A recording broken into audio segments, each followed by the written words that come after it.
Jam Session is a podcast where two guys who grew up in Dallas-Fort Worth discuss sports, craft beer, life, and their experiences living in one of America's most vibrant cities. If you love sports, you're going to love this show. If you love craft beer or you're curious about it, you'll love this show. Great conversations with good friends is what Jam Session is all about. Welcome. It's nice to have you here. I hope you enjoy it. I think you will. You're listening to the Jam Session Podcast. I was told that I could listen to the radio at a reasonable volume. With Cowboys insider... What's your name? Jean-Jacques Taylor. That's my name. Radio personality and craft beer expert, Matt McLaren. He's a very strange young man. He's an idiot. Comes from upbringing. And now, the Jam Session Podcast. It is indeed Jam Session. Subscribe, rate, and review, and hang out with us for a while, right here on the Jam Session Podcast. The moment we've all been waiting for has arrived. Ladies and gentlemen, the radio, TV, and now podcast star, the sexy Jean-Jacques Taylor. What up, dog? I would be the non-sexy one, Matt McLaren. And this is Jam Session, the podcast, version 30, asking simply that you prepare to be dazzled, if not entertained. And we always like to dazzle and entertain you right off the top with some of our great sponsors. Again, they make this possible. We couldn't do it without these guys, so please support our sponsors as they support us. And we've got a new one. We've been telling you about our buddies there at Blue Star Motor Group for a while now, and each week they like to feature a new car, and man, do they have a find this week for you. At bluestarmotorgroup.com, you will find superior quality, Carfax certified pre-owned vehicles of all makes and models. But you will find this, a 2016 Toyota 4Runner limited edition. It's a pearl white vehicle with all-wheel drive, Carfax certified, just one owner, third row seating. It has a remote start, which I think is badass. I would love to have a car with a remote start. A power glass moonroof. It's in excellent condition. Only 58,000 miles. You get all of that. And they've got it right now at Blue Star Motor Group for $32,400. I like it. I got to tell you, Matt, this the truth now. You haven't lived till you've had that remote starter. Man, no doubt. The remote starter rocks two ways, man. In Texas heat, it rocks because you turn on that AC as from the moment you leave the building. And in the wintertime, it rocks because you warm that thing up when you get ready to head out, and it's nice and toasty when you get in. Yeah, I mean, that is a badass feature. And the fact that this thing has a power glass moonroof. I've had a couple of cars in the past that had moonroofs, and I'm telling you, man, it's a feature that you will use way more than you anticipate when you have one. So check that car out at bluestarmotorgroup.com, or you can give Deb a call if you have a question about that or any of the other vehicles at 817-881-4066. That's bluestarmotorgroup.com.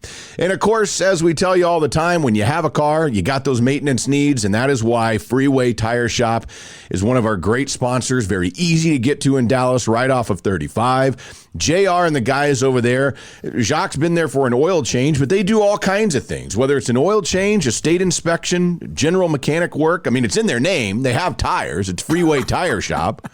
And I called JR and told him I was coming by because I was bringing I got an 04 Expedition because I needed a new front headlight. He said, bring it on and just hang out for a minute. We'll get you taken care of. Yeah, so make that happen. Bro. Yeah, I mean, they can do it all for you, man. And they do it with very competitive pricing and elite customer service. You can check them out at freewaytireshop.com.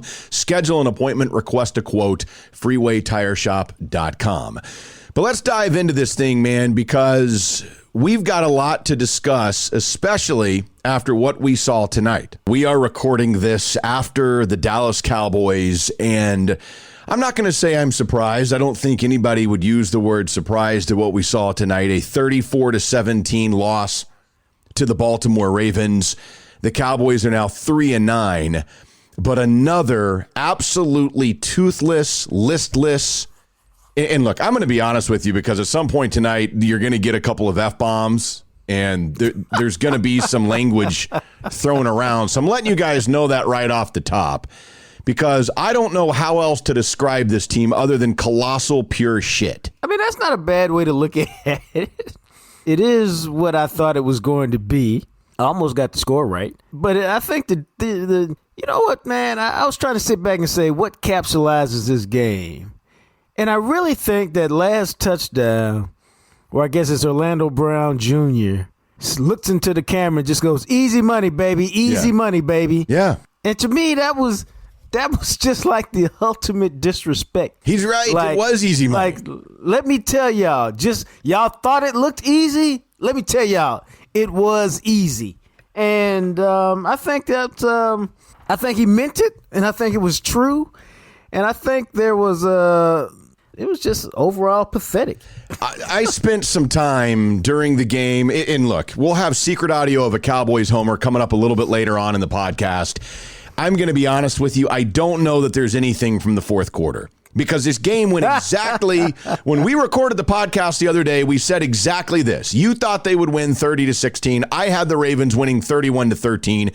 We were pretty damn close, man. 34-17 because the Cowboys aren't any good. And we said this the other day when we discussed this game, that going into the fourth quarter, it would be a boring, listless game, and the Ravens would just have pulled away, and it would be obvious the Cowboys weren't going to win. Welcome to tonight. Right. And see, that's why I say how, at one level, can you really be mad about it? No, because you knew exactly what it was. Here's what I'm mad about, okay? Because I spent some time. That's good. What are you mad because about? I don't understand how Mike McCarthy, how the Joneses, how anybody attached to the organization can watch the shit we've seen on defense and act like it and go on any radio show anytime the rest of the year and act like this team has a shot, that they're seeing improvement, that there's progress, or use any positive words because they're lying. So let me throw this out there for you. Dallas has started as a franchise in 1960. Okay? This is their 60th year of football. That's older than me and Jacques. All right? That's when my parents were waddling around in almost diapers, is how long ago that was. 60 years ago, this was their 926th franchise game. So far this season, we saw them play against Cleveland, who set the all-time record for rushing yards against with 307. Tonight, Baltimore had the third most rushing yards this franchise has ever allowed with 294. And then Arizona, with their 261 back in week 6, was the 12th most rushing yards this franchise has ever allowed. In one season, we have seen 3 of the 12 worst rushing defense performances in 926 games of this franchise's existence. Everybody should be pissed. That should be unacceptable. You should fire Mike Nolan tonight. Stop insulting us as Cowboys fans, acting like there's something positive going on. This is a shit team. And it's pissing me off. That's what I'm mad about. I'm pissed off as a fan, and if you're a fan, you should be too, because shame on us for believing and watching this shit. Well, no, it's hard to follow that one up, Matt. Well, that's my rant. And I got to tell you, Jacques, I was telling my lady this before we started. I was like, you know what the worst thing is? I got to watch them play the Bengals next week. The Bengals. I got to watch a 3-9 Cowboys team play a 2-8-1 Bengals team who are both absolute pure trash. And you know why? Because I have to, because we do a podcast and we're on the ticket and it's part of my job. Because I got to tell you right now, I'm at a point, if we weren't doing this, I might not watch the Cowboys on Sunday because they don't deserve my viewership. Well, see, I think that's, I was trying to figure out how to encapsulate it. But like, to me, and I went back and forth with a couple people today, including my buddy Calvin Watkins. Xavier Woods tonight was awful. And see, one of the things, and we've talked about it before, is that you look at Washington, you look at the Giants, and you see those teams getting better. They still bad, but they're getting better. You can see that they're getting better. But see, you look at the Cowboys, the tweet I put out there was that Xavier Woods has regressed. And then you had some smart asses go, regress from what? Do you mean Calvin Watkins of the Dallas Morning News? Well, yeah. Well, I mean, friend of the show. It was him and friend of the show, Gary Thomas. Like, right. Regressed or what? And and like I didn't put Calvin on Front Street like I could have, which is he tried to argue me down a week and a half ago that the Cowboys could beat the Ravens. The Ravens aren't that good. Cowboys can. It's possible he was doing shrooms that day. Who knows? Yeah, it could be, or maybe he was doing some DMT, which is even better. But I was trying to tell those guys, if you're average and now you're below average, what have you done, Matt? seems to me that you've regressed. Yes. If you are a 75 on Madden and you come back the next year, you're 68, what have you done? You have regressed. Nobody said you were great to start with, but clearly he's regressed. Xavier Woods is a guy who at the start of the season, I think I talked about this on Whispers from the Star. Somebody said, hey, he wrote a couple big checks with his mouth in the offseason. I kind of expect him to play with a chip and really have a good season. And I'll say this, maybe early in the season you saw him a little bit. Dude, you haven't seen Xavier Woods do anything for the last 6, 7, 8 weeks in general. Maybe he's made a play here or there, but he's made a lot more bad plays than he's made good plays. And tonight, he was awful. He was. And you know who else was awful? Leighton Vander Esch was awful tonight. And Leighton Vander Esch was awful, and Leighton Vander Esch has not been, I'd say he's been average this season. And I don't know how much of that is coming back from the collarbone. I don't know how much of that is,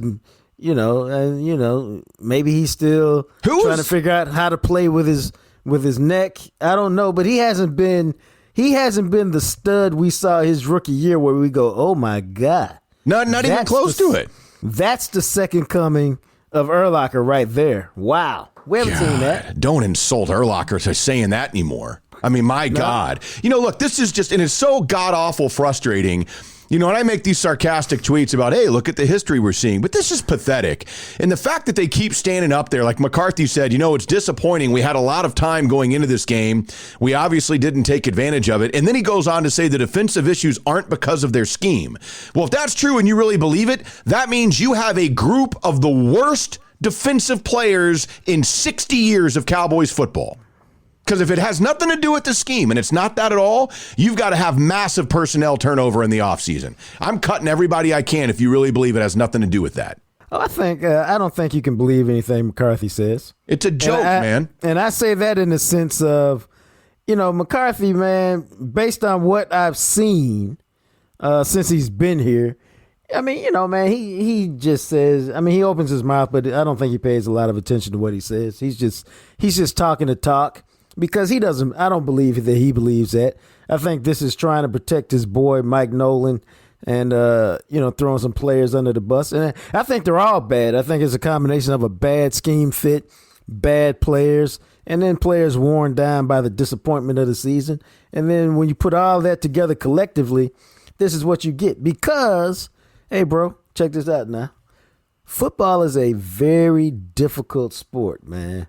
And when you're getting beat down the way they get beat down, it takes a special kind of person to go play 100% and go play with 100% effort and go throw your body around because it hurts, man. I'm talking about physically, it hurts to play football. And when you're not any good right now, sometimes cats make business decisions. They do it all the time. Like, I don't know if I want to get hurt this play. I'm talking about physically hurt. Right. Like, endure the pain of the play. Take on this linebacker. I don't know if I feel like doing it, man, because the stuff hurts. And when you're in a season like they have, hey, man, all it takes is a couple cats on this play, a couple cats on that play. You'd love to be in the film session. You don't have to say a word. You just want to be in the film session when Xavier Woods and ask him, okay, Xavier, Lamar Jackson is coming around the edge. He's looking at the first down. You're there. Why did you back off and give him the corner and let him get a first down? Why did you do that? Mm-hmm. What did you see on that play? That's a very open-ended question. What did you see on that play? Because we saw somebody who's just like, it's whatever. The anger and the frustration with this continues for me because I threw out how bad this rush defense has been this season, historically, franchise, comparatively. And look, you're talking about, you can go back and all they used to do was run the ball. Like back in the day, they didn't pass like they do now. And in an era in which teams pass more than they run, the Cowboys are getting gashed at the run worse than they ever have in their entire franchise's history. They came in, we knew they had the worst rush defense in the NFL. Giving up 294 yards tonight, that means that they are now allowing essentially 168 yards a game to the offense when they're out there trying to defend the run. That's 17 more yards per game than the 31st rush defense in the NFL. And then you look at the points thing, and this is mind-boggling to me. The franchise record for points allowed in one season is 436 points scored by the opposition. That came in 2010. I saw that one. Yeah, that was the Phillips, you're fired, here's Garrett year that they went 6-10. So 436, okay? They are on pace right now to allow 524 points this season. That's 88 more points than the worst they've ever done. And to put that in perspective of how big of a gap that is, so 436, which is currently the most ever, that if you take 88 points away, you get to 348. That puts you at the 18th most ever given up. So that's how big of a gap 88 more points allowed in one season is. And to do it and to jump it like that, this is unbelievable how bad they are. And see, you go back and you try to find out why. But I mean, I think a lot of it, I think it's probably really legitimately split 50-50. I think a lot of it's coaching because the players haven't gotten better. I think a lot of it's scheme. And then I think a lot of it is the players. Like, let's take Lamar Jackson's touchdown run, 37 yards up the middle. Now, I'm just giving you my rudimentary understanding of that play. When you run the read option or the zone read or whatever they were doing, one guy's got the running back, one guy's got the quarterback. So Leighton Vander Esch, it appears, since he said after the game that touchdown was on him, your job is to follow the quarterback. Tackle the quarterback if he's got the ball. And here's what happens. If the running back got the ball, it ain't your job to make that play, bro. Right. That's what we're talking about when Bill Belichick says, do your job. And everybody says, oh, Bill Belichick says, do your job. And coaches always say, do your job. And, you know, Bill Parcells used to have signs around the facility that said, do your job. Do your job really means literally do your job. If your job is to watch Lamar Jackson and key him, then you don't worry about the fake because you're keying Lamar Jackson. Doesn't matter if he gives the ball up because somebody else's job is to tackle the ball guy, the ball carrier. But Leighton and a lot of cats tonight got caught looking where they weren't supposed to look, and that's how big plays happen. See, I say that's why it's the players, because I feel pretty confident Mike Nolan spent a week saying, hey, on the zone read, this read option, you got the quarterback, you got the running back, you got this, you got that. Right. I'm sure he spent the week saying that because what's one of Baltimore's favorite plays? Quarterback right up the middle. We saw RG3 do it last week. So I'm sure he went over that. Now, I'm not absolving Mike Nolan, but I'm sure he went over that. Well, his guys didn't execute it. And so, they all look bad. Yeah, and that's what you can't wrap your mind around because we have seen certain players on this defense play better, and that's where this confusion is coming in. Whether it's they were hurt, they don't have confidence, there's give up. I don't know what it is, but what we saw earlier in the season was the same thing. And so it's been this way all year long, and it's not like, okay, well, gosh, we're 3-8, who cares anymore? We saw Cleveland was week 4, man. That's what I'm saying when I say there's been no improvement. This was no different than the Cleveland game. You got one guy who you've never heard of before tonight, Gus Edwards, go for 101 yards. Lamar Jackson went for 94. J.K. Dobbins went for 71. And they could have picked the number of yards they wanted to have. They just ran out of time. I mean, who averages 7.5 yards a carry, bro? I bet they go from second and third in the NFL to number one in the NFL in yards, number one in the NFL in yards per game, and number one in the NFL in yards per carry. I mean, it's based just off their performance. It's stunning how bad they are on defense. It really is, man. They've given up, 35 more points than any other team in the NFL this year. And keep in mind, I mean, pretty much everybody has played 12 games by now. So Detroit's given up 358. The Cowboys have given up 35 more points. Their point differential is now minus 125. They've been outscored by 125 points this season. That is second worst, obviously, the Jets. I mean, the Jets are obviously worse. I mean, 173 is what they're looking at. But you just see it, and it's week in and week out. It's the same damn thing. Even on the touchdown pass that they had earlier in the game, the dude is wide open, and you're looking at the screen going, what are you guys looking at? This is week 12, and the same shit that was happening in week 3 and week 4 is happening in week 12. And that's my whole point. The Giants and Washington are two bad teams but they're improving every week. They're not as bad as they were early in the year. Yet Dallas Cowboys are the same bad team. They haven't improved at all. And to me, a lot of that is coaching. Like I say, it's symptomatic of this team. How do you get a delay of game late in the first half, 2.5 minutes left, whatever it was? How do you get a delay of game on a field goal attempt where you're not rushing people out there and you got 3 timeouts? How do you get a delay of game? Like, who's supposed to watch the clock? Hey, Mike McCarthy, you're supposed to be looking at the clock going, oh, snap. I can't believe we have to burn a timeout right here so that we don't get a delay of game. You don't get the delay of game and then stomp around and curse behind your mask and want to throw your headset down. Like, what are you doing, dog? I mean, it's things like this where they do every single solitary thing that a bad team does. So I don't know why we sitting up here mad and talking about, I can't believe this and look how bad. They do every single solitary thing that a bad team does, and that's why what are they now? 3-8, 3-9? They're 3-9, and believe it or not, there's right now. Now they got to play Cincinnati, so maybe they can jump a spot. But right now they'd pick 4th in the draft. Okay, now I'm just saying, and we'll see how the game goes. They got to play Cincinnati in 4.5 days, dog. Look, at this point, I don't know. I'm not picking them to win a game the rest of the year. They don't deserve to. The way they play, they're trash. And without Zach Martin, the offense can't go. And Zeke actually looked good tonight. But then what happened? You get down, Andy Dalton has to pass. You can't control the ball. And the next thing you know, game's over.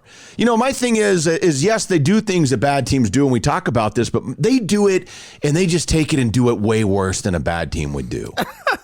No, they don't. Your field goal kicker.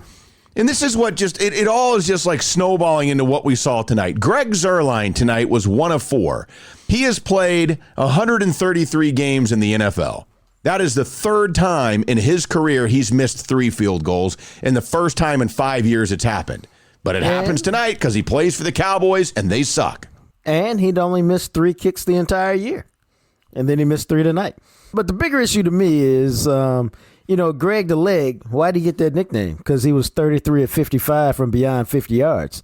He's 1 of 6 beyond 50 yards this year. Missed a 52 and a 53-yarder tonight. That's what I'm saying. And those points mattered. And you take those kicks because why? His name's Greg the Leg, and he's supposed to make them. Now, Baltimore can be a tough place to kick, much like Pittsburgh. You've heard Justin Tucker talk about it in the sense of they added a scoreboard and it really made the wind swirl. Right. But the reality is 1 of 6 from beyond 50 is 1 of 6 from beyond 50. It just means that as he's getting older in his career, seems to me, he doesn't have the leg strength that he used to have. And so, you got to just keep that in perspective now as a coaching staff when you're calling the game because, dog, until tonight, he was 20 of 20 from inside 50. Yeah, and you look at it, and another thing, and we've talked about this a ton of times, and you saw it right early on in the first drive of the game, and I just shrugged my shoulders and go, that's what they do, man. And that was when Connor Williams got the hold. Tony Pollard had ran for 11 yards, got across midfield. It was going to be 1st and 10 from the Baltimore 47. Nope. Hold on Connor Williams. Instead, it's 1st and 20 from your own 32, and we all knew what was going to happen then. Nothing. And sure enough, nothing happened. But that, to your point, that's what they do. It's everything you've ever heard that a bad team does. They do it week in and week out on all 3 sides of the football, whether it's offense, defense, or special teams. And that's why they're 3-9, and they are one of the 3 or 4. I mean, it's right there in their record. And we'll find out on Sunday if they're the 3rd or 4th worst team in the NFL this year. Yeah. I don't see them beating the Bengals right now just because 4.5 days is a really short turnaround, right, man. Again, it's a physical game because the Ravens are a physical team, and then you've got to where they got that at home. Mm-hmm. All right, at least there's a positive. Yeah, I guess. I mean, it's just what a nightmare, unbelievable season of poop. It's at Cincinnati. I thought you were saying Cincinnati got it at home. It's in Cincinnati. So no, it's in Cincinnati. Yeah. So yeah, that's tough because it gives you one less day to prep. So right. yeah, that's gonna be a tough one to get a hold of. It is going to be a tough one, and I got to imagine Joe Mixon has been banged up, and Giovanni Bernard is their other guy. Hell, they've played Samaje Perine. Remember that dude from OU? He's played a little bit this year, but as far as I know, Mixon's going to be good to go and be able to play this week. We'll see, and if he can come back and play for the Bengals, because he's been out for a couple of months actually. If Mixon can play, but that's what if it doesn't even matter. If he doesn't get activated and can't play this week, then it doesn't matter. Giovanni Bernard and Samaje Perine are going to run all over you. Well, they've given up a 100-yard rusher, I think, 5 of the last 6 games. So I don't know how I guess I don't think it's getting fixed. I mean, if it was, it'd be fixed by now. You're right. You're exactly right, which is why I just don't see any hope for the last 4 games. They're going to be 3-13. How high of a pick will that be? I don't know. I still think the Jets are going to lose out. I think that the Jets purposely tried to lose the other night, and they fired their DC, but whatever. He was told, look, don't screw this up. All out blitz so they can score, and we get how else? There's no other you cannot explain that zero blitz call other than we need them to score because we can't win this game. And so the Jets are going to lose the rest of their games. They will get the number 1 pick. The Jags, I don't know. The Jags have been trying to win, and then it's either the Bengals or the Cowboys will get the 3rd pick. That's how it looks, and we'll go from there. But, man, we got to watch them. We got to watch them. As we move forward here on the podcast, don't forget that we are selling some Jam Session t-shirts. Make sure that you get yours $20 plus shipping. We currently have medium, large, and extra large in stock. We have ordered double XL. So if you're looking for the 2XL shirts, we do have some of those. Now, they're not in stock yet. We're hoping to get those in time where we can get them out for you before Christmas. And we do have a very limited number of 3XL shirts. Yeah, baby. So the big fellas. If you are looking for a 2XL or 3XL, get your orders in now. They're available in red and black. Pictures on our Instagram page. Here's what I need. And it's funny because somebody sent me an email the other day and then sent me another one like 2 hours later going, I was just listening to the podcast and I realized I didn't put my shipping address. Yes.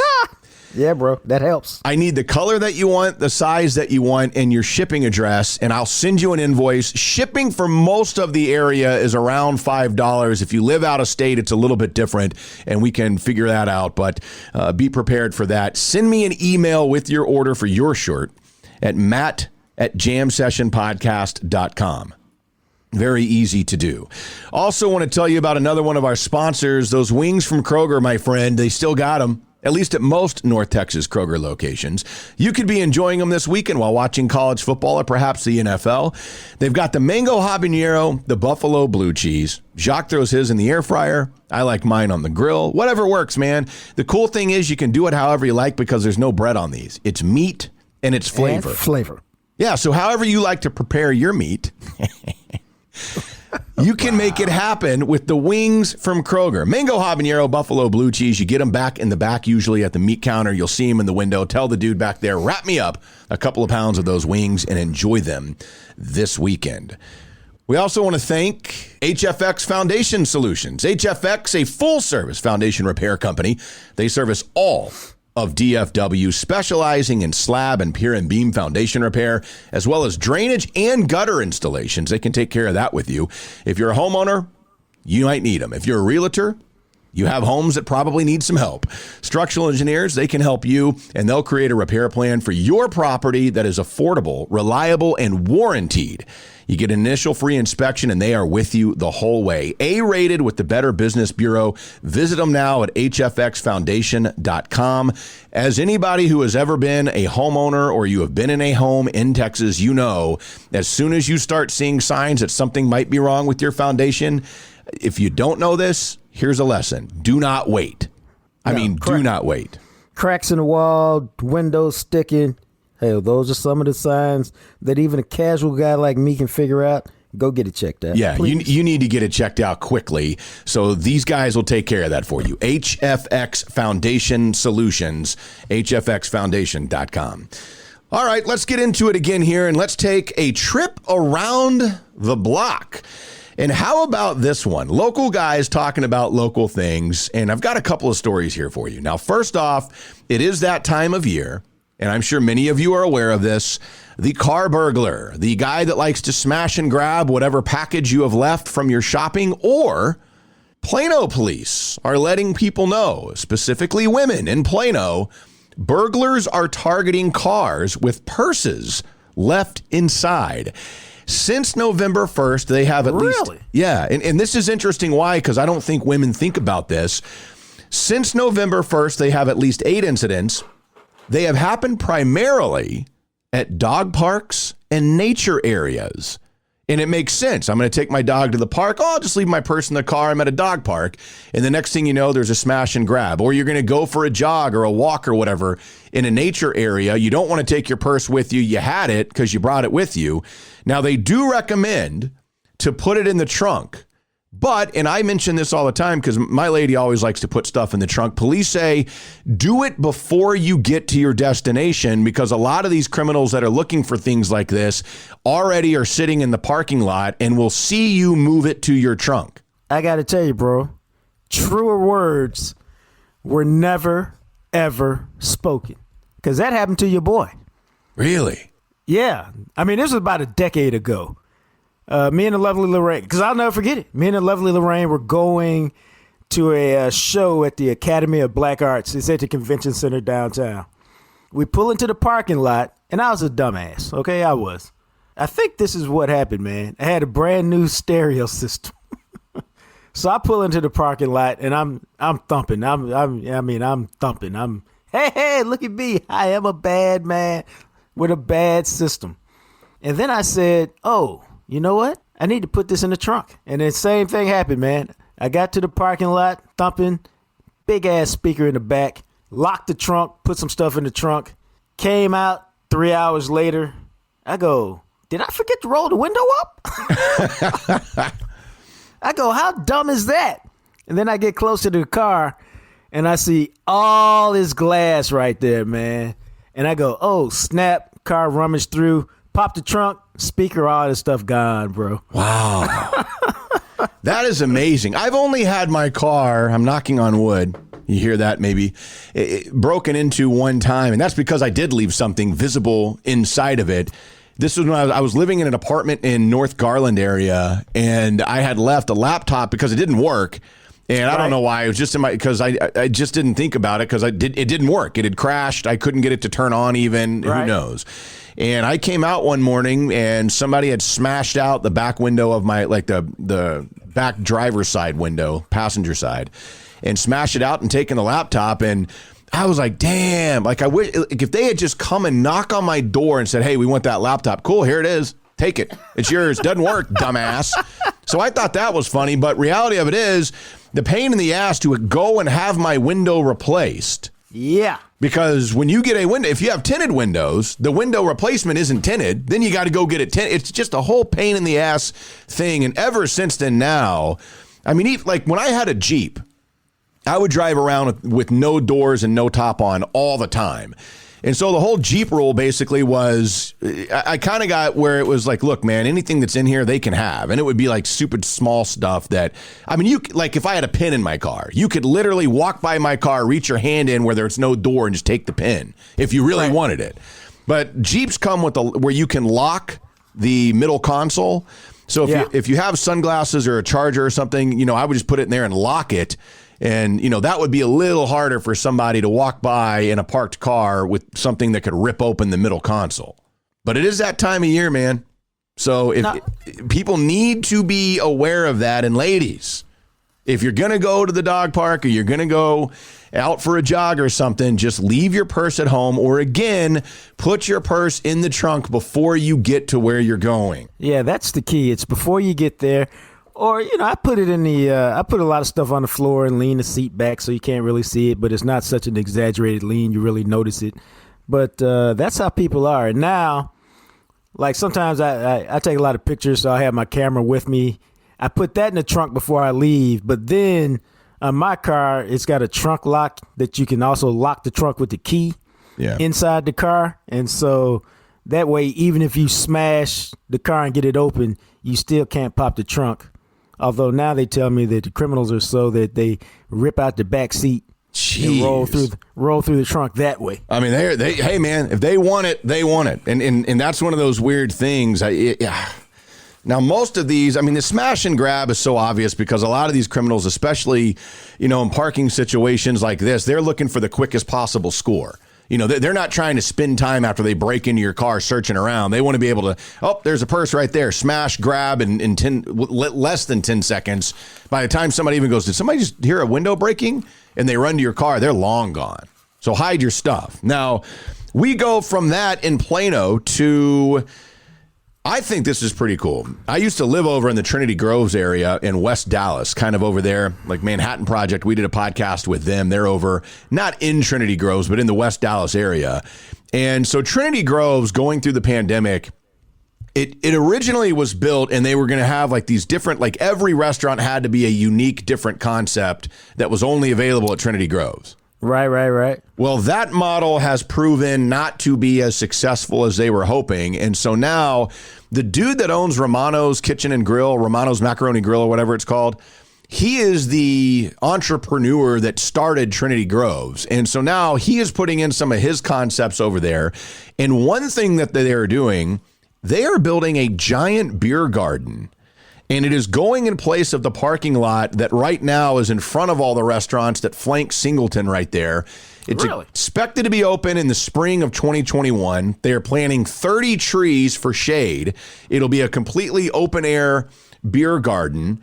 And it's interesting because they said it'll be dog friendly with AstroTurf floors and then walls with graffiti on them to enclose the space. And I thought, man, do you want it enclosed? Like, I'd want to see the road and stuff, but I don't know, like, how tall are the walls going to be? I don't know what that means. Maybe it's just tall enough so that dogs can't escape if you got your dogs in there or whatever. Interesting. Interesting also how that's going to work in the summertime without a heat around here. I guess that means, I guess they like that because that means you'll be drinking more cold beer. Yeah, I mean, and I would hope. Now, the idea is because, Luck's not there anymore. I forgot because they had like all these craft beers and stuff, but apparently they'll be for canned beer and cocktails and things out there. And then the former restaurant over there called Offsite Kitchen that went out of business during the pandemic, they're turning that into a burger joint. All right. All that's interesting because I think Trinity Groves, I think it was on its way to booming and then it kind of got hit. And I think they're now trying to figure out how to get it back. What do you think? I think so. I mean, and again, I think it's interesting that he admitted that the concept wasn't working because some of those restaurants had turned over a couple of times. Beto and Sons or Beto and Sons, whatever they call it over there. That place has been there for a while and is pretty good. But outside of that, like the sushi place left, Luck left, a couple of other things over there have come and gone. So I think that it's just he's trying to find the right type of atmosphere that people want to sit and hang and enjoy. And a massive patio like that close to downtown Dallas will have a lot of appeal. Plus, they had some interesting concepts over there where they were telling you how to cook. They had I forget what the name of it was, but I read a couple stories on it. But the whole thing was based on, we'll help you get into the restaurant business, Matt, but you got to do exactly what we say do, and that'll make your restaurant thrive. But, man, when you're talking to artists, and chefs are really artists, they're like, well, I'd like to do it like this. And so I think because of some of that, they could never really get some of those joints to be as successful as they wanted because there was too much dissension in how to run the place and how to cook and how to serve your clientele best. Yeah, and again, it's funny because there are some decent patios around Dallas. I mean, Truck Yard obviously has a phenomenal outdoor space. Tipsy Oak over in the Bishop Arts, like Oak Cliff area, has a fantastic outdoor space. And I just think the more outdoor places that you can create where you can sit during nice weather and enjoy some beers and things of that nature, the better around Dallas. So I imagine this will have the success, but again, supposed to be opening in the spring of 2021. So from Trinity Groves, maybe they'll come in droves to Trinity Groves. That's my rhyme. So our next trip here, as we continue around the block, takes us to, and this is something we always talk about, how the pandemic affects different things.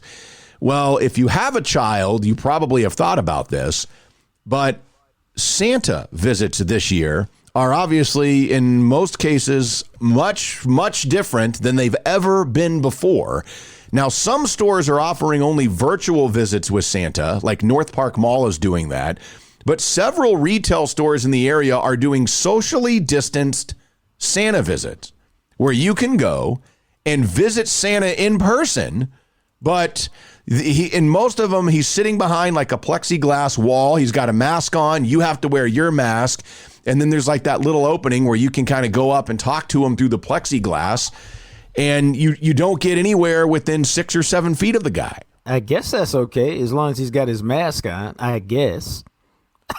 Well, I find this interesting because I was reading about this in several retail, like here's a list of some that are doing it like this. Nebraska Furniture Mart, the Galleria Mall, Half-Priced Books, Rooster Hardware, Stonebriar, Town East, Shops at Willow Bend, Water Creeks over in Allen. They're all doing this plexiglass, socially distant Santa visit. And a lot of parents are saying their kids, especially the young ones, because anybody who has had like a really young kid realizes that at some age they start to freak out a little bit. And they say that this year, none of the kids are crying because they don't have to, like, they're not sitting on Santa's lap. Nobody is saying, here, go sit on this guy's lap. And this stranger's lap. Right. And so they get to talk to him at a safe distance with their parents standing right there next to him. And they're saying a lot of the times, some of these kids, even some parents in this article said that their kid would be like 3 or 4 and horrified of him last year. This year, at a distance, he's talking up a storm about everything he wants. Really? Okay, I got to ask you, man. I never even considered taking my kids to go do the whole Santa thing. Really? Like, and I'm not opposed to those who do. It just never crossed my mind like, oh, yeah, let's go do that. Never did. So you guys never went and did that? Nope. That's interesting. Yeah, I don't know. I mean, Maddox has gone every single year to see a Santa. Now, I don't go with them anymore, but we got divorced when he was really like a baby, essentially. And like the first year or two, I think he was 2 the last time. Well, I mean, I went after that, I think. But when he was 2, we used to take him to the North Park Mall when he was a baby, and then 2. And I think they went the next couple of years. Yeah, they did, because I remember she would text me like, hey, we're going to see Santa today if you want to meet us over there, even after we were divorced. And if I could make it happen, sometimes I would go over there. But the problem would be with North Park, you had to go in the morning. I mean, you could wait in line if you wanted, but you would go and get a ticket, and then basically you walk around for a couple of hours, and they give you a window of time that your number should be called, and you would go back for that. But my brother Mark, the only Santa he ever went to was at North Park Mall, and it's the same dude all these years later, and he is phenomenal.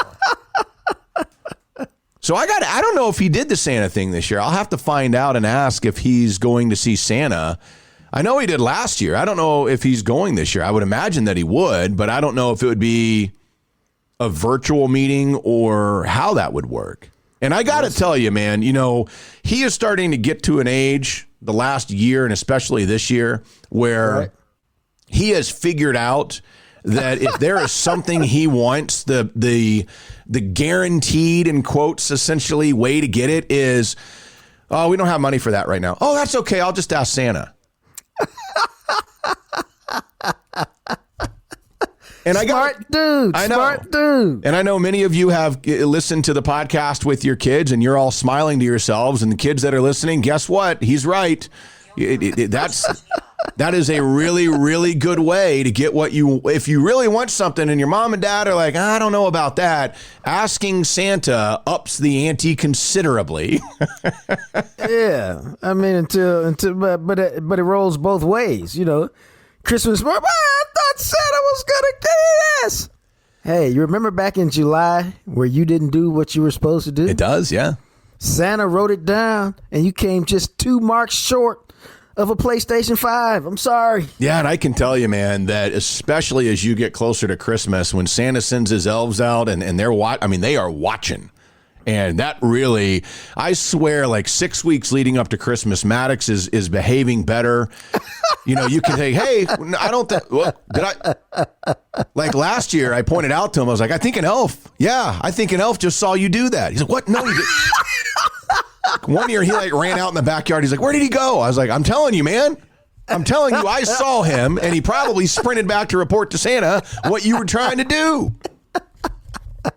Now see, this is the fun part because my dude sent me. We've got. Have you got a family text thread? Yeah, we do. Well, sometimes it's not used very often, but a lot of the times my mom will text me and my 3 brothers, and my dad does sometimes too. But me and my 2 brothers have a thread. I got to tell you, man, and maybe we'll do it between the mics on this one day. But I got a couple of them. One with my family here in Dallas, my family, and one with my brother, my sister, my dad, my stepmother. And I sent them a text last week in the middle of a conversation. I go, this family thread is the gift that just keeps on giving. Because, I mean, there is some hilarity that goes on that thread that literally leaves me laughing. And, I'm not a laughy kind of guy, but they do some crazy stuff. But the whole point of this was, my daughter put on the family thread last week, hey, if you want, I'm taking suggestions for Christmas gifts now. And my dude is like, cash, please. I want to buy my own stuff. Wow. All right. And I'm like, he's at that point now where, whatever you buy, it's too small. It doesn't fit right. It's too big. I don't like that color. I like this color. And it's if you don't really know your dude or your kid, it's better to go the gift card route. Yeah. Unless it's that one thing that, like, I'll get him a couple things, but I'm not going crazy this year. Occasionally, there have been Christmases where I have a good time.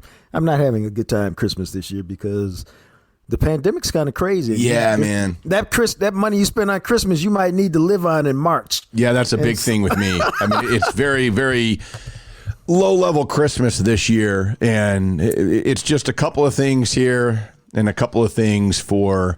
I got my lady friend a couple of things, and I got Maddox a couple of things. But outside of that, I mean, I've kind of already told everybody else, like, look, man, like it's probably just not going to happen for you this year, or maybe a jam session T-shirt. We'll see. Right. But I got to say, we've talked about this when we were on the radio before. My lady is a phenomenal gift giver. I mean, she finds things that I even forgot that I had mentioned. And I'm like, man, how did you remember that? Like from 3 years ago or whatever it is. And it'll be some colossal surprise that I have no idea about. And I mean, she is just a master at that. No, my mother was the master at that. And it didn't matter. Every year she'd get you something. You go, oh my God. I mean, even when I got to be grown, whatever it was, it'd be like, how did you, what? Wow. And it'll just blow your mind every time. And so I've taken on that trait.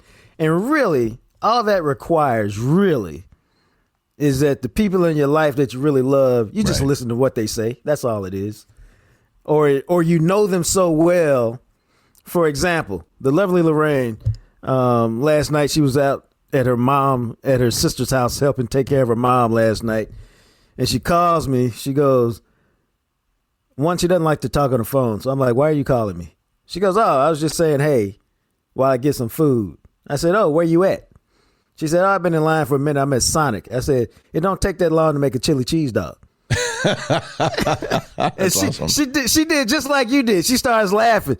She said, quit trying to act like you know me. I go, well, you've been to Sonic. That's the only thing I've ever seen you order at Sonic. Yeah.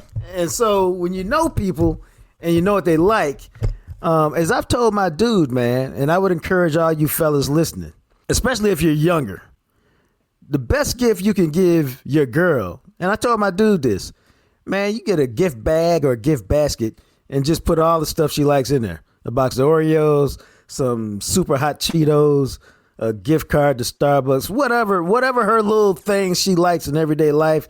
I promise you, it'll cost you less than $40. And if you're of a certain time, the happy time will be worth it. Well, there you go.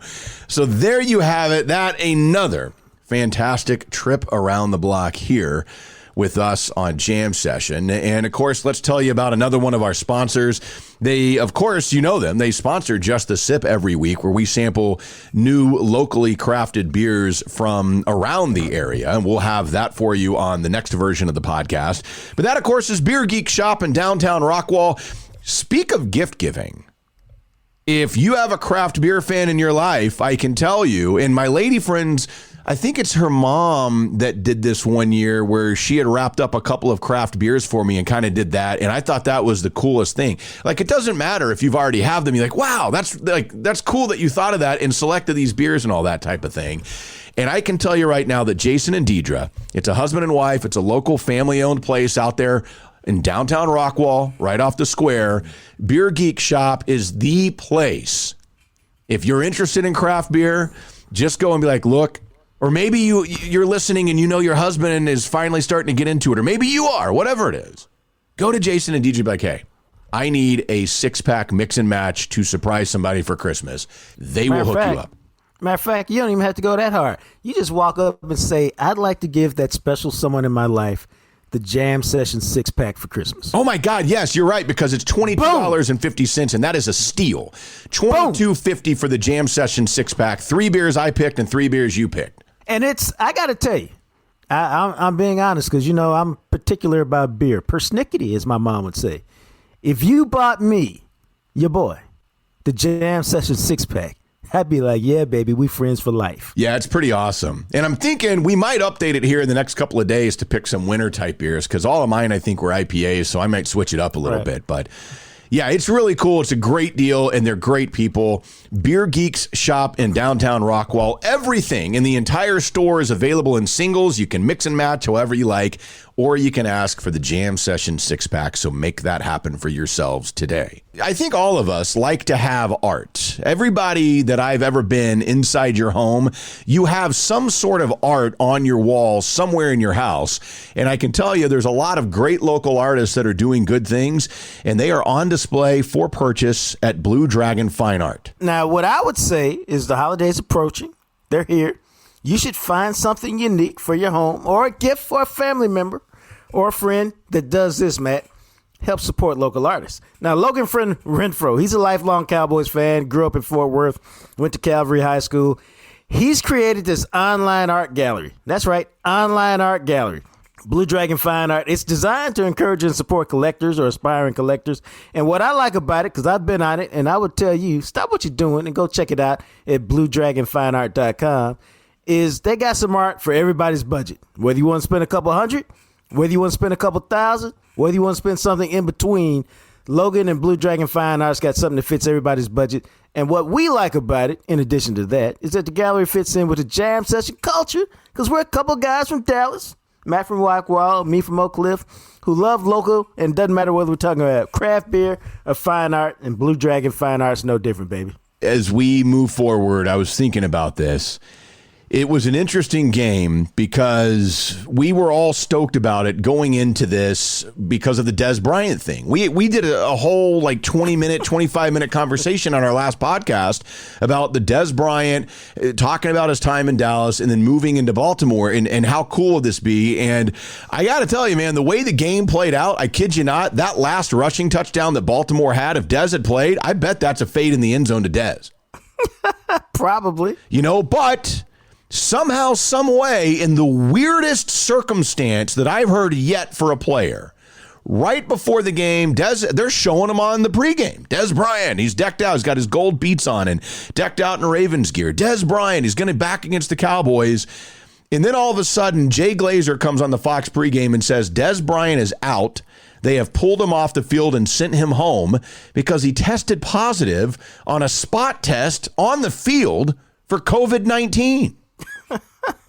Now, Dez was like everybody else. He was tripping. He's like, what's up with this? But basically, he took a test earlier in the day, and it came back inconclusive. So then when he took the test, it's inconclusive. Okay, we need to test you again. So they pulled him off, tested him again, and bam, he's got it. And now he's out for the game. And he's like, I'm sure he's despondent because I don't care, man. You know damn well he was looking forward to this game. Whether he caught 2 passes, 4 passes, no passes, he just wanted to get on the field against the Cowboys and have an opportunity to throw up the X. Whether he got it done or not, who knows? He just wanted that opportunity, and COVID, baby, the ticket robbed him of it. Well, and I don't understand the process here because you have an inconclusive test this morning. So If that test is inconclusive, do you not test him again, I don't know, before warm-ups? While the dude's on the field for the game? That's the whole deal, man. But I think we have to be honest with this, okay? I think we just have to be honest with it. And the reality is the NFL has decided, Roger Goodell has decided the show must go on. The game must go on. Nothing is stopping this machine we call the NFL. Because, frankly, the more you think about it, okay, if you have an inconclusive test, it's really just like you said. We don't know whether you're positive or negative.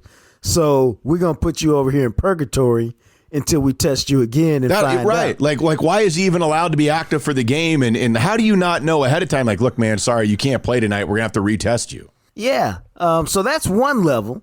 And then the second level is, he's out there on the field before the game. What's your natural instinct when you've played against some former guys in your former team? Right. You go talk to those guys before the game. Bro, I got something for you. Don't put that dude on me, man. I'm going to throw it up tonight. I'm going to throw that X up, dog. Nah, man. Come across that minute if you want to. I'm going to knock your block off. That's normal, good-natured banter between boys who are now on different teams.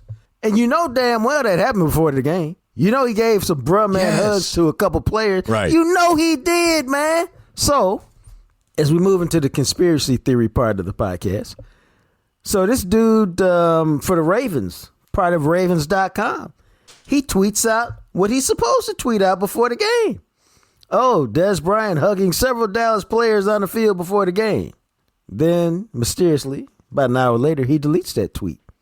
You figure somebody from Ravens front office said, hey, man, take that tweet down, fella. We don't want any evidence of that around. Yeah, but you know what? We all know that. And here, this is where the hypocrisy of the NFL shines its brightest, because they made the Denver Broncos play a game with the dude off the street, essentially, who was on their practice squad as a wide receiver, and told them, oh, you got to play the game without any quarterbacks. We're not going to postpone it. We're not going to do anything because none of these guys can play. Now, they all tested negative, but they got to have a certain amount in a certain amount of time because, well, we'll see, because they were around a guy that tested positive.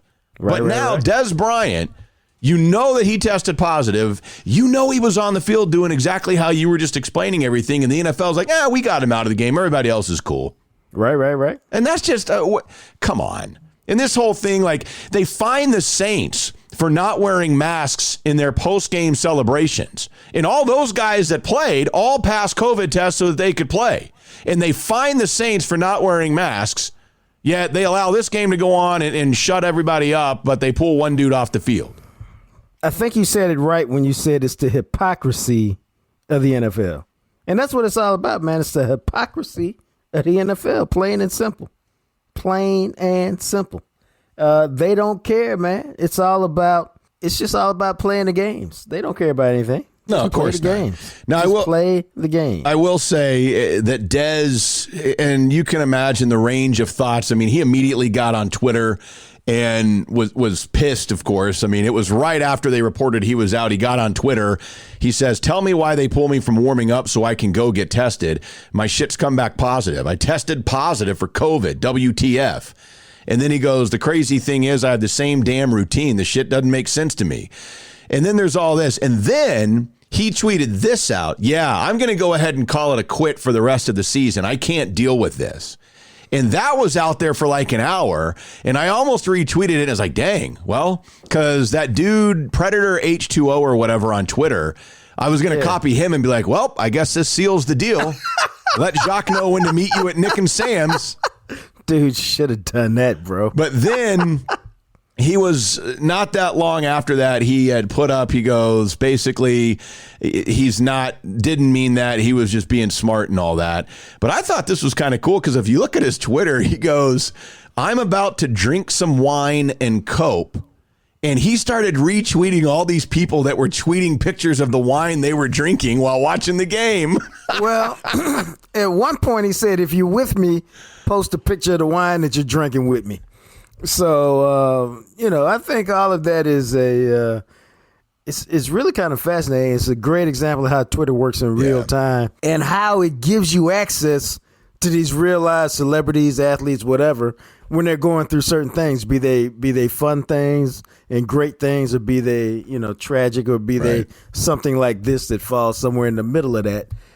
Because, and I felt bad for Dez, man, because, he's been waiting for this, no man. doubt.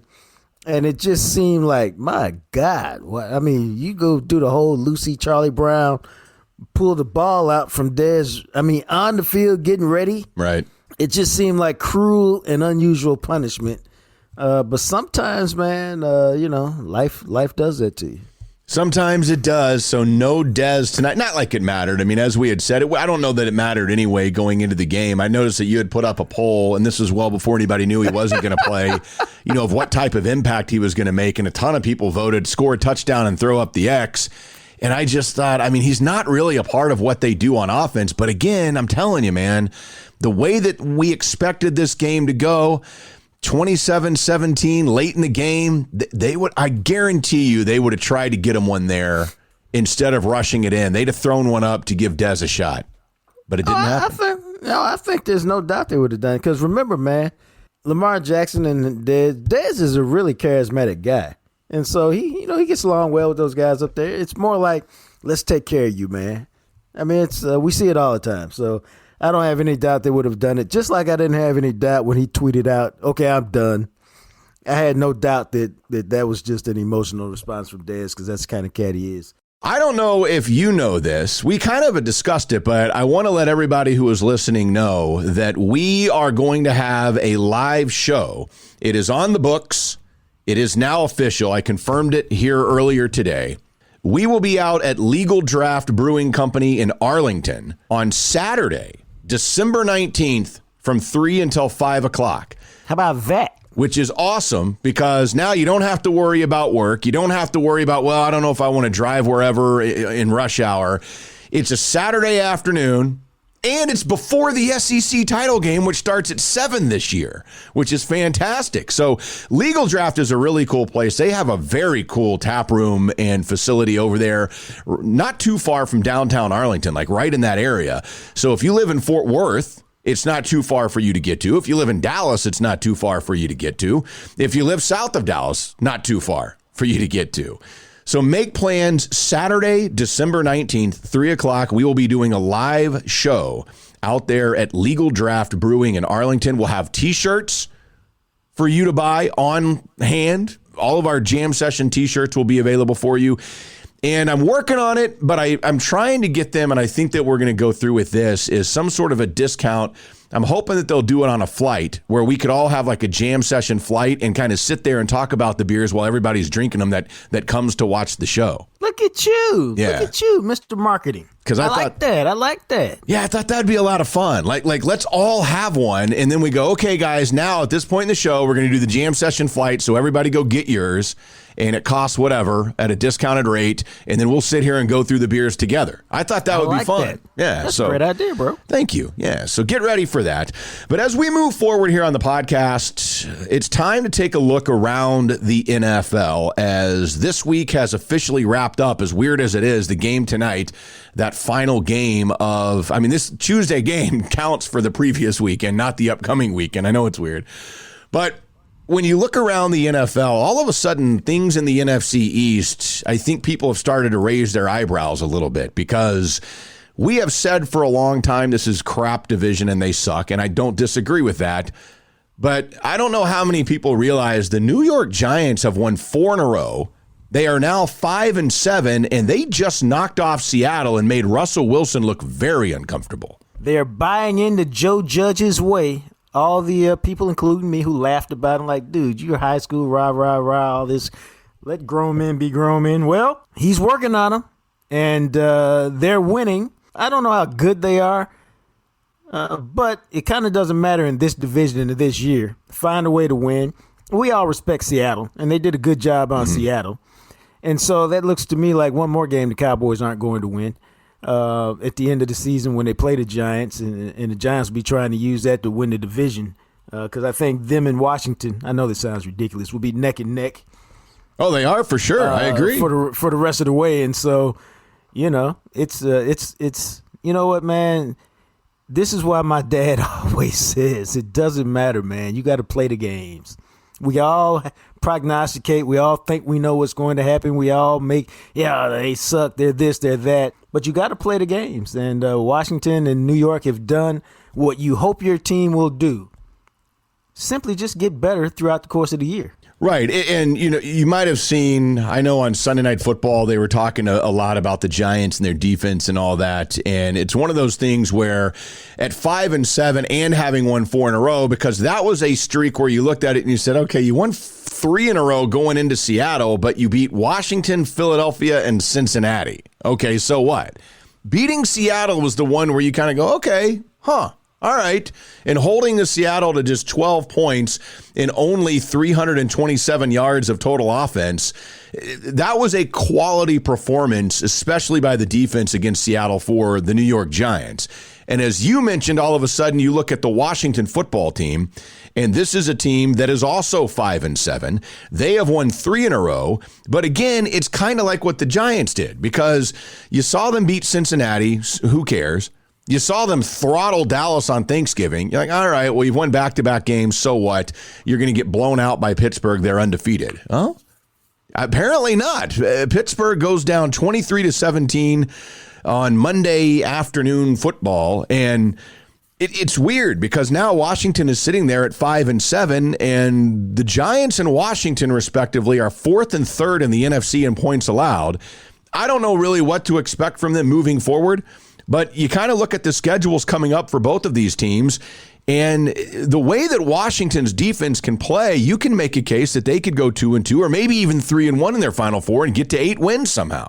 I think so, because the thing about Washington is, dude, and you saw it last night if you watched the game, they did what the Cowboys did in reverse. The Cowboys invested all that draft capital in offensive line, and then once it hit that certain peak and they were all playing together and they were all playing good for 2 or 3 years, they were just about unstoppable. You couldn't do nothing with their offensive line. They did it in reverse. They spent all that draft capital, all those first-round picks, Jonathan Allen, Chase Young, Montez Sweat, and who's the other one from Alabama?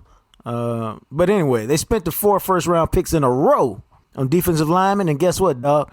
They hit on all of them. And so now I don't think it's a stretch to say they probably got, if it's not this year, it'll probably be next year, the best defensive line in the league. And when you have something that's the best, then you can dominate a game regardless of what your other parts are doing. Right. And especially then, because when you got defensive line that's one of the best in the league, if not the best, you stop the run. They don't even blitz, dog. They rush 4 most of the time. They don't need to blitz. That's what I'm saying. So they create a lot of problems defensively. And with Alex Smith at quarterback, they don't make a lot of mistakes. Right. They do what they do, and if it doesn't work, they punt, and they wait to get the ball back. And then they do what they do, and if it doesn't work, they punt, and then they wait to get the ball back. And then sometimes they score. But they are they know what they're trying to do. They figured out how to play. Ron Rivera is a legitimate head coach in the NFL. And I give him a lot of credit because he made the move early and said, we're going away from Dwayne Haskins because this division is so bad, we got a shot this year. Yeah, and it's interesting because I think, and you mentioned this a minute ago, as weird as it is, the NFC East is going to come down to Washington and the Giants. Now, they don't play again this year. They're done playing each other. But I think Washington has the better chance at the division because the Giants, now they did just beat Seattle, so who knows? Because they've got Arizona coming up, and I don't know what to make of Arizona anymore. Kyler Murray has really struggled the last, 2 out of the last 3 games and hasn't done what he can do. But you've got, if you're the Giants, you've got Arizona, you've got Cleveland, who, it's Cleveland. They're 9-3, man. Cleveland's 9-3 and just absolutely throttled Tennessee. And then the Giants also still have to play Baltimore before wrapping up the season with the win against Dallas. So worst case, they're 1-3 because they'll beat Dallas. But again, with the Giants, you look at that and you say, man, if you can close 2-2, we may have, in a division we all thought 5 or 6 may win, I now think you got to get to at least 7 to win this division. Yeah, and the Giants, they beat Washington both times, 20-19, and then 23-20. So they've got a game lead just because they own the tiebreaker. Right. And so, and then Washington down the stretch, they got San Francisco, which is which is not quit on the season, so it's going to be a tough game. Seattle, who knows what to make it in because they've lost like 4 out of 7. And then Carolina and Philly. So, I could make the case that Washington could win all of those. I could certainly make the case that if they play their best football, they could go 3-1. That gets them to 8. Right. But, if the Giants get to 8, then it don't matter. They got to get to 9. Yeah, it's going to be an interesting final month between not Philadelphia and Dallas, but Washington and the New York Giants, which, by the way, yes, I know some of you listening may be going, hey, hold on a second. Didn't both those teams lose their quarterback and struggle with things throughout the course of Don't both those teams have first-year head coaches with new staffs that couldn't have a normal offseason? Yeah, you know what? You're exactly right. Both those teams do exactly have those situations. The same one that Dallas is facing and for whatever reason has been unable to navigate. Now, I'm not saying Washington and the Giants are doing anything great, but the fact of the matter is they're beating the teams they need to, and one of those teams is going to give itself a chance in the playoffs. Oh, I'd say the one, I'm not going to ignore the injury situation with Dallas or Philadelphia, which has been huge. But I will say this. It's very clear when you watch all 4 teams play that the 2 teams that are in first and second place and will battle out for the division, they have clearly gotten better as the season has gone on. And the other 2 teams have gotten worse. You haven't seen any real improvement from Dallas in any significant category. And you sure as heck hadn't seen it from Philadelphia. So, I think that's what coaching's all about, man. Hey, can you figure out how to get better over the course of the year? So that gives you the situation in the NFC East from the leaders to what in the world is going on in Philadelphia. Because the Philadelphia Eagles, obviously, as we know, a lot of people thought that they might win the division this year and finally have an NFC East repeat champion. Nope. Philadelphia has lost 4 in a row. They are now 3-8-1. They have scored 17 points or fewer in 4 straight games, and things got so bad on Sunday against the Green Bay Packers that they made the move to Jalen Hurts at one point in that game. And now, and I kid you not, this morning, the Philadelphia Inquirer has an article, how much would it cost the Eagles to cut Carson Wentz? Because it is becoming more and more obvious. His season, it's not like he fell off from having a quality season to kind of an average season, a dip on the radar. He looks completely lost. He is one of the worst, if not the worst, starting quarterback in the NFL in the year of 2020. I said this a couple of weeks ago. I haven't seen anything to change my mind. I just think he's playing with a complete, utter lack of confidence. And it doesn't matter who you are or what you're doing. If you don't have any confidence in what you're doing, man, you're second guessing yourself on every read, every throw, every this, every that. You cannot be effective. Now, his line is awful. His receivers are awful in general. And so he doesn't have a lot to work with, but he's sometimes you don't have a lot to work with and you can rise above the situation to the best of your ability. And sometimes you can fall victim to it. He's fallen victim to it. You've been trumpeting it as well as a lot of people from the day it happened. The NFL is interesting, man. And we've had a bunch of discussions over the years about this. When you draft Daniel Jones, I'm going back to the Giants for a second, 6 overall, because remember the Giants had 2 first-round picks that year, and nobody thought anybody else was taking Daniel Jones. When you take him 6th instead of 17th, you're telling everybody, if Eli slips for just a blip, we're making a move. When you take a quarterback, if you're Philly, in the 2nd round, as opposed to like the 4th round where Dallas took Dak, you're telling everybody, regardless of what you say, you're telling everybody, oh, this guy can really play, which tells people, if we have any problem at quarterback, we got another option. And, dude, when you put that kind of kerosene in a place, it take Matt to tell you better than me, but in a mean-spirited city like Philadelphia, man, everything gonna burn. Yeah, and this is where it gets interesting, and that's why the choice for Hurts was interesting. And they tried to convince us that, he's a Taysom Hill guy, and we've gone through this multiple times. You don't spend a 2nd-round pick on a dude who's going to play 5 snaps a game on average. You just don't. No, that's just dumb. And so it had to be something of looking towards the future, or Doug Peterson or the Eagles somewhere believing that coming off of last year, they saw some things in Wentz that had them hesitate. And this year, all of a sudden, it's just been god-awful atrocious. And now you have a problem, because the reality of it is you cannot cut Carson Wentz. This dude, the money on his 4-year, $128 million extension hasn't even kicked in yet. It'll kick in next year. If they were to cut Carson Wentz, and this is before the new league year starts in March, it would cost them $34 million on dead money cap. If they caught him at the start of the league year, it cost them $59 million in dead money.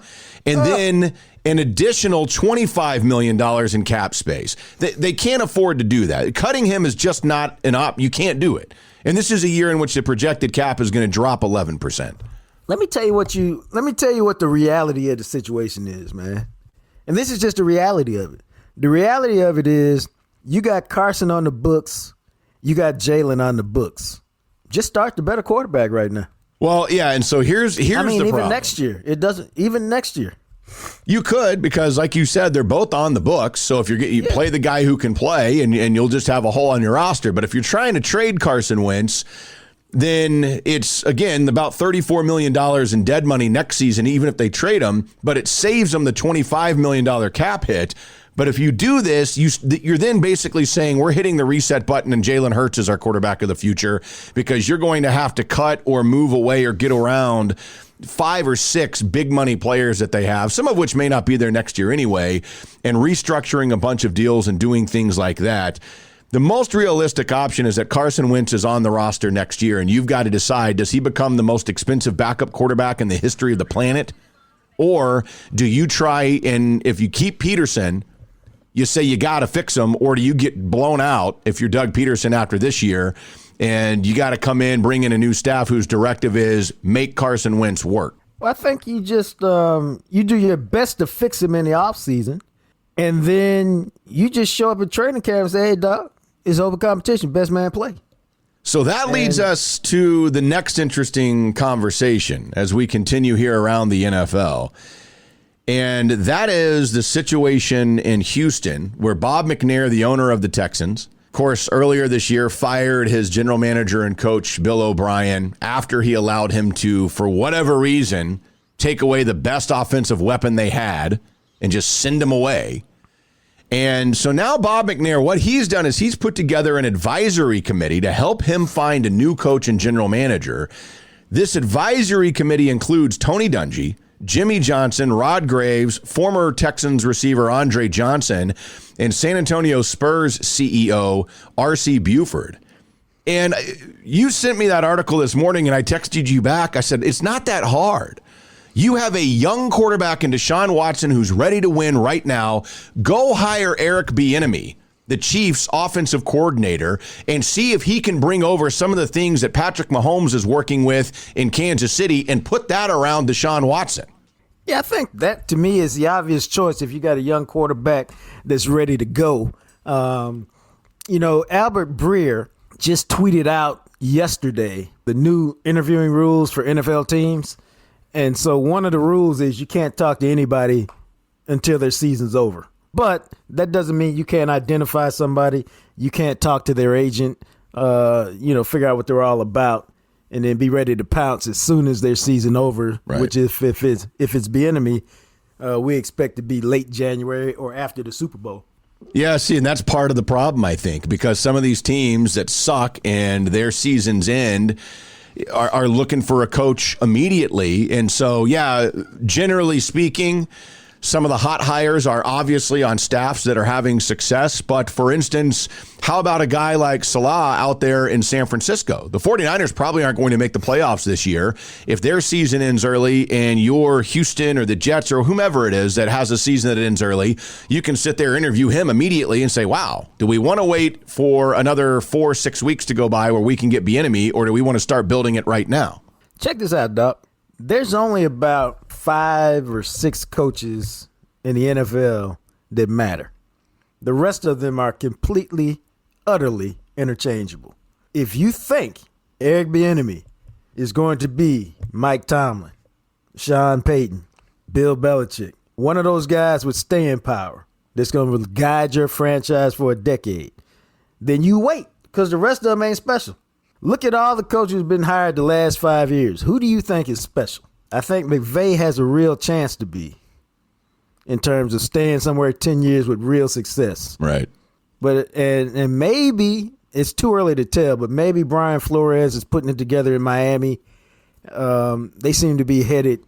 They seem like they're headed in a good spot. But you don't really know, man. And so if you think Bieniemy is the guy this year, then I would just wait.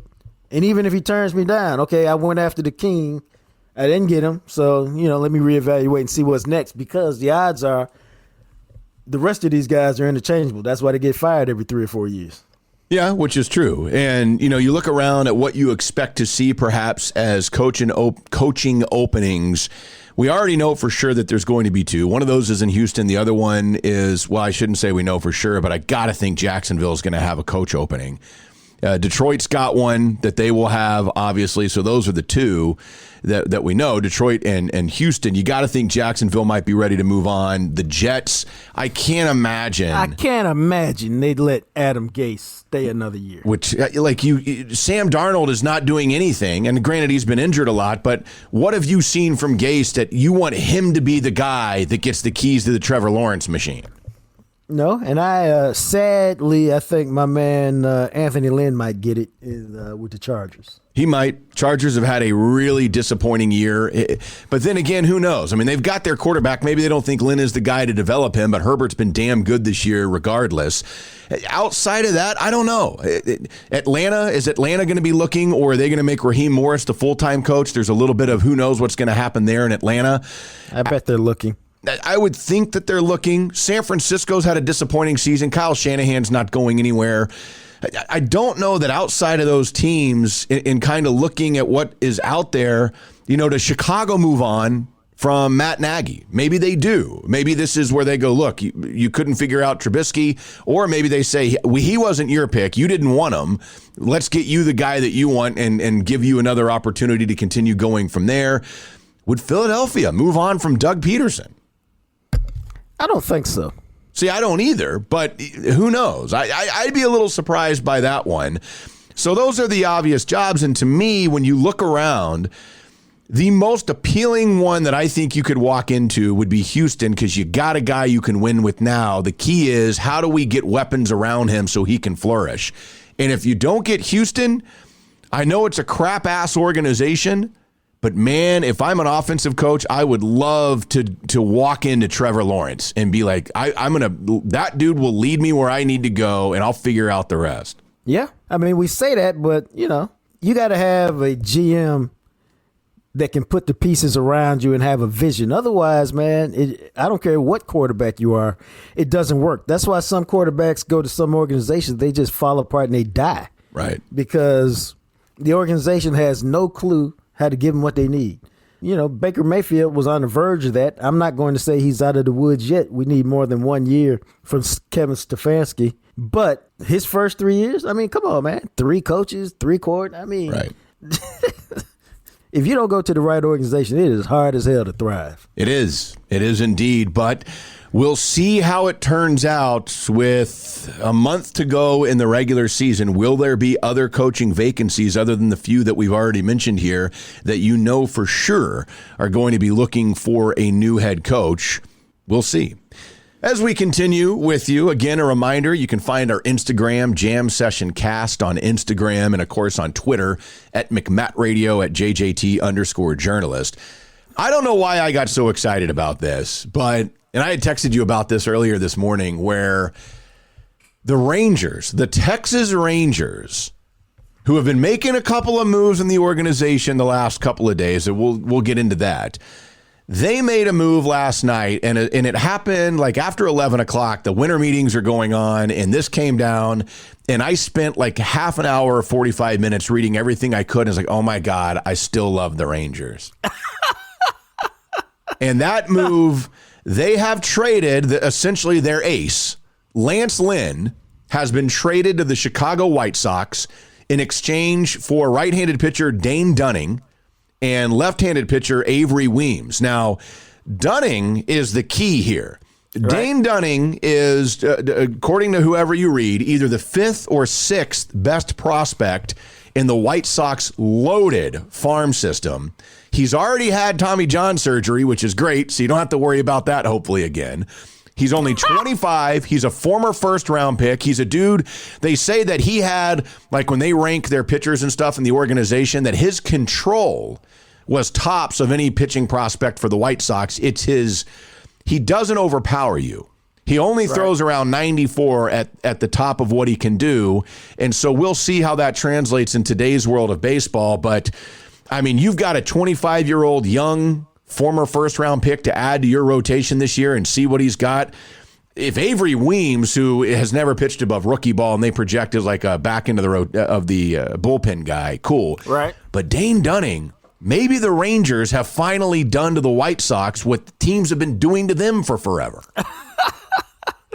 I did read about Dane Dunning just because I thought it was interesting that they traded Lance Lynn. But Lance Lynn's a bargain, man. He's going to give you innings. He's going to pitch well, and it doesn't even cost all that much based on baseball standards, and they weren't going to re-sign him.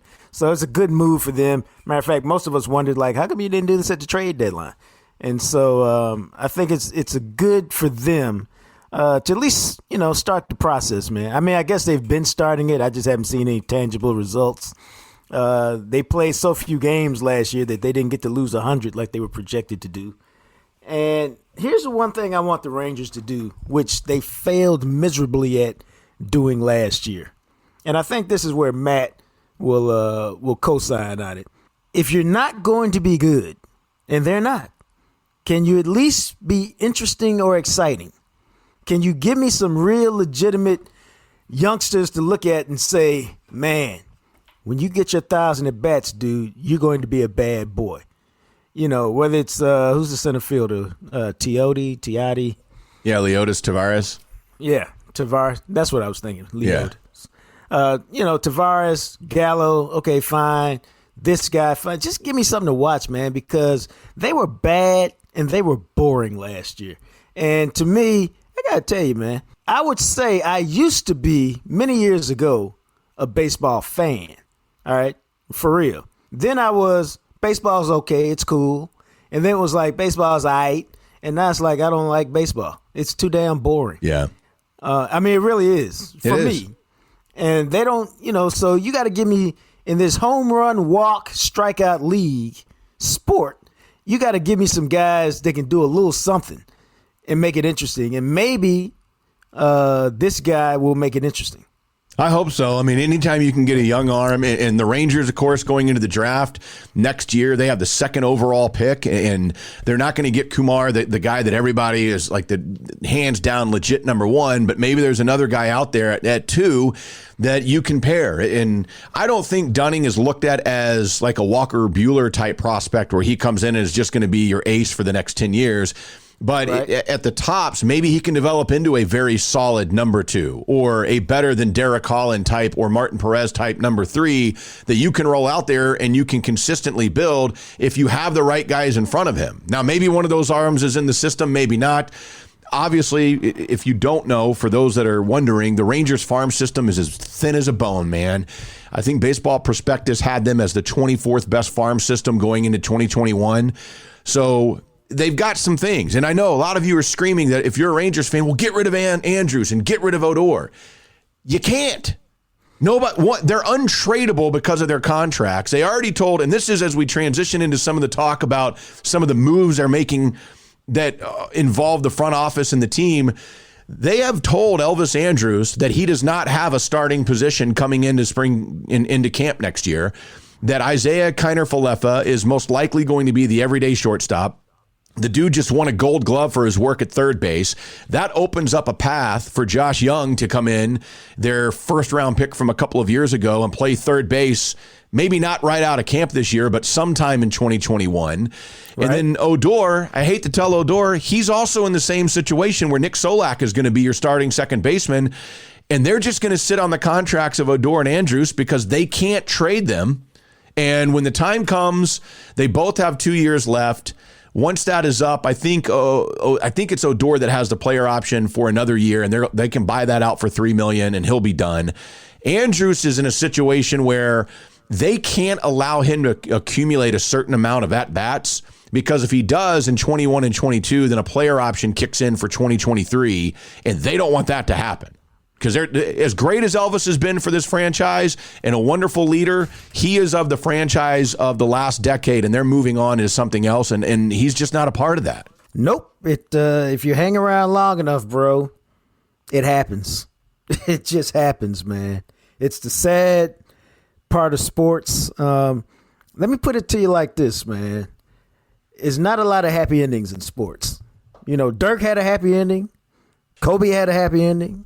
Tim Duncan had a happy ending, and a few others have had happy endings, but they were able to stay with their same team, or they dictated how they went out of the league. Not a lot of them, bro. And Elvis, great dude. One of the best dudes you'll ever have to work with, ever have to deal with, ever get to talk to. Fantastic dude. This is just how it ends in professional sports. But he's made a bunch of money, so, you know. Yeah, and that's the trade. Right. And this is where, you know, I was actually this morning, my fantasy football league, because of this trade, is all blowing up about what does it mean and all this, and should they trade Gallo and stuff. And I'm like, yeah, man, you know, here's the thing. Because one of our friends is like, why would you trade Gallo? He's a part of what this needs to be. You got to have a star to build around. I don't disagree with that. This team, the owner of the Rangers, Ray Davis, said at a press conference last week, he is on the record, 2021 is a rebuilding year. 2022 is not going to be much different.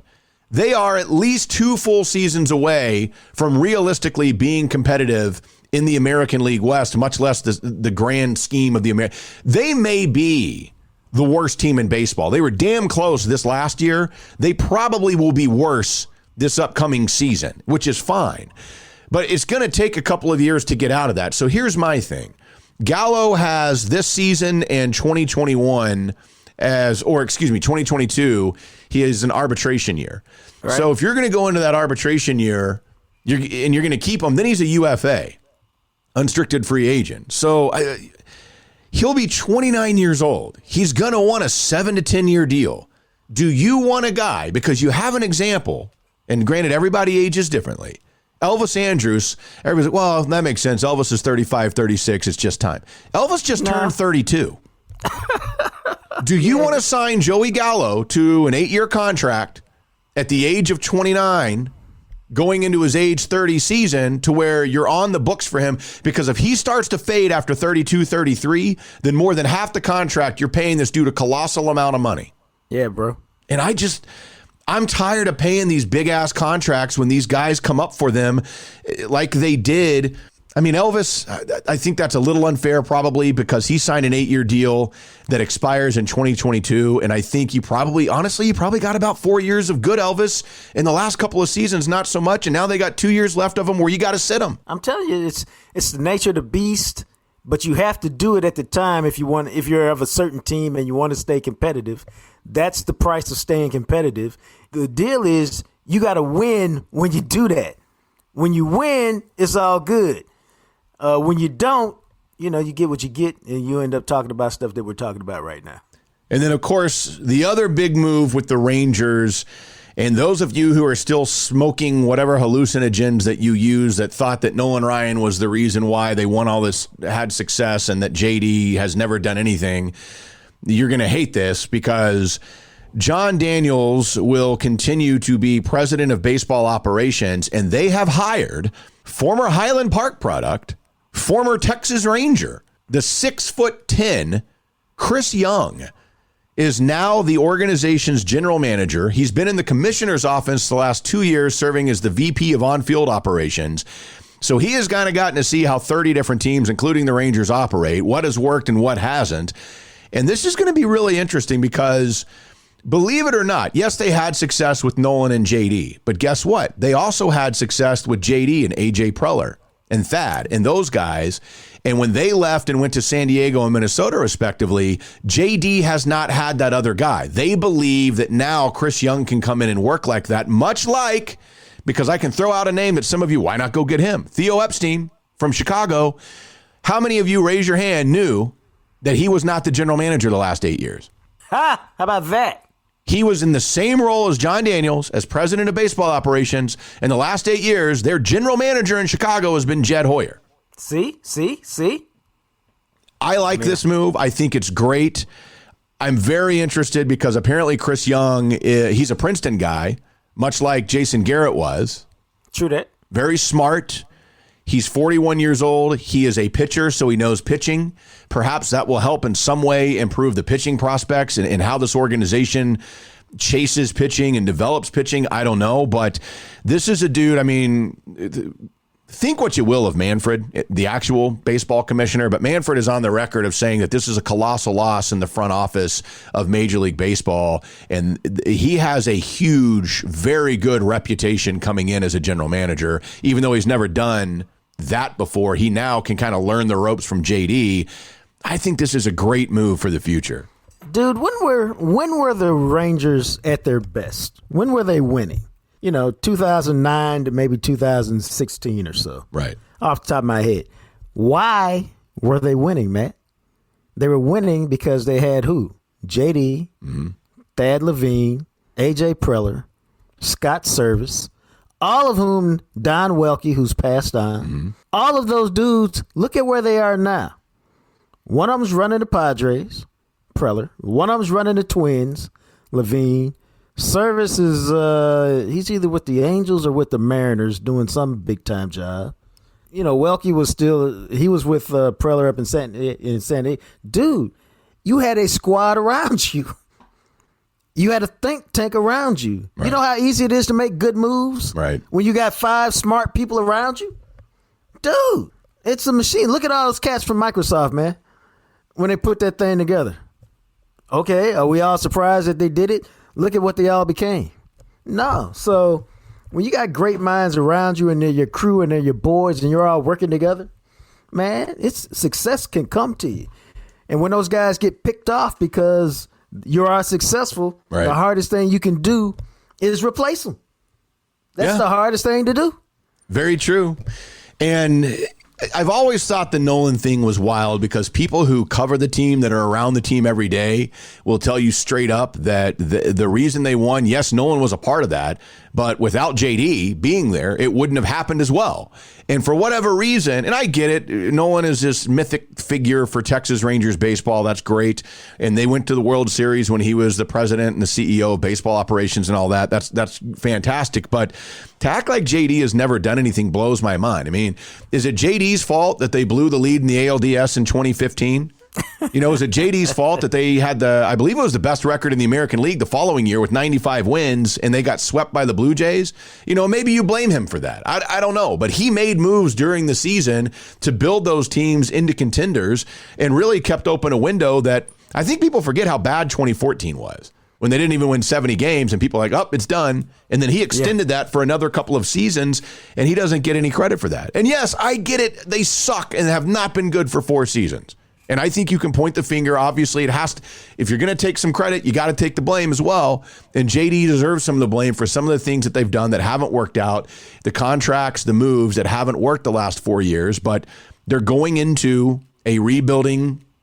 And I'm telling you, it's not. They can't just say 2021 is. I'm glad they're on the record admitting that. 2022 is going to be the same way. This is going to be one of the worst teams in baseball. They were last year, and they will be again for the next couple of seasons. The hope is that, much like that team that we all hate, the trash can champions to the South, they did that for a while, and it opened a huge window for them. And the hope is that in the mid-20s, 2023, maybe 2024 onward, they'll have another window where they can look back to the success that they had from, like you were talking about, 2009 really through 2016. No, I think that's the smart thing to do. That's what you got to hang your hat on. And then here's the issue, man.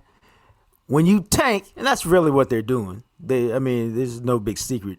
When you tank and you suck and you aren't any good and you get that top 5 draft pick, that top 3 draft pick, whatever, you have got to hit, bro. You have got to hit. You have to get big-time players like the trash can champions of the South did, and you use those players to make you forget about all those bad years you had. You can't be whiffing when you get those opportunities, and that's the whole key. And that is the latest. Yes, somehow, as bad as they've been for 4 years and as bad as they were last year, my Rangers excitement last night was peaked. I'll tell you that. Let's tell you about one more of our sponsors, and that, of course, our buddies at False Idol Brewing, man. They are making some fantastic beer, locally crafted right there in North Richland Hills. They've got a really cool tap room, and it's really nice when the weather's good like it's supposed to be for most of this week. They'll open up those big garage doors, and you can either sit on the patio or inside and really enjoy the natural air. They really do some great hazy IPA. I mean, some of the best hazy IPAs in the area, some of the best stouts in the area. If you are a craft beer drinker and you haven't been to False Idol Brewing, you're missing out. They made the Jam Session IPA, of course, so look for them on tap at your favorite growler stations and beer bars, or visit them in the tap room right there in North Richland Hills. Now, we got to take a look because we reamed the defense, as you heard earlier. I cannot get over how colossally bad the defense is. I don't understand it. But this offense, let's make no mistake about it, this offense with Andy Dalton at the helm and no Zach Martin on the line, I don't know that it is as bad as the defense, but it's not good. No, it was a weird game tonight, man. But I've come away with one real thought about it. And it's just like, the more I see him, man, the more Andy Dalton's just a guy. Because the offensive line gave him plenty of time tonight. Check this out, Matt. These are words I never thought I'd say. Dink and dunk Dak has become Dink and dunk Dalton. That's very true. Like, I became obsessed with it at some point, kind of like you and the defense and the badness. Yeah. I was like, how do you have all these, like Andy Dalton? Like, you have to attack downfield, whether Kellen Moore's not calling them or you're not throwing them, doesn't matter. You have to take some shots. First completion of more than 20 yards comes with less than a minute left in the game to Michael Gallup. You throw 45 times and you have one completion of more than 20 yards. And for most of the game, 15 yards was the longest completion. Dude, you can't win like that, man. You have to stretch defenses. You have to make them play vertically. Because if you don't, they just come up and slowly constrict everything you're doing because they don't respect your ability to go deep on it. And that's part of the reason why they can't score any points with Andy Dalton, because they have no big plays. He started what now, man? 4 games. He's got 7 completions of more than 20 yards in 4 games. Dude, that used to be a good half for Dak sometimes. That's not going to get it done. He averaged 5.9 yards an attempt. There's a reason why they don't score points with him at quarterback. They did it once, okay? But, as I like to tell you all the time, Matt, if you get 52% of the questions right, you still flunk. Right. You know what I'm saying? Yeah. Like, okay, he's going to make a play or two during the game, but you still flunk the overall course because you don't make enough of them. Yeah, and he's doing what he's not designed to do. I mean, we've talked about that with Dak, and Dak's gotten a lot better at it, passing the ball more. Andy Dalton never was good at it. I mean, in Andy Dalton's career, he threw 48 passes tonight, and you can look at his career. Anytime he throws 46 passes or more, the dude is now 0-11 in his career.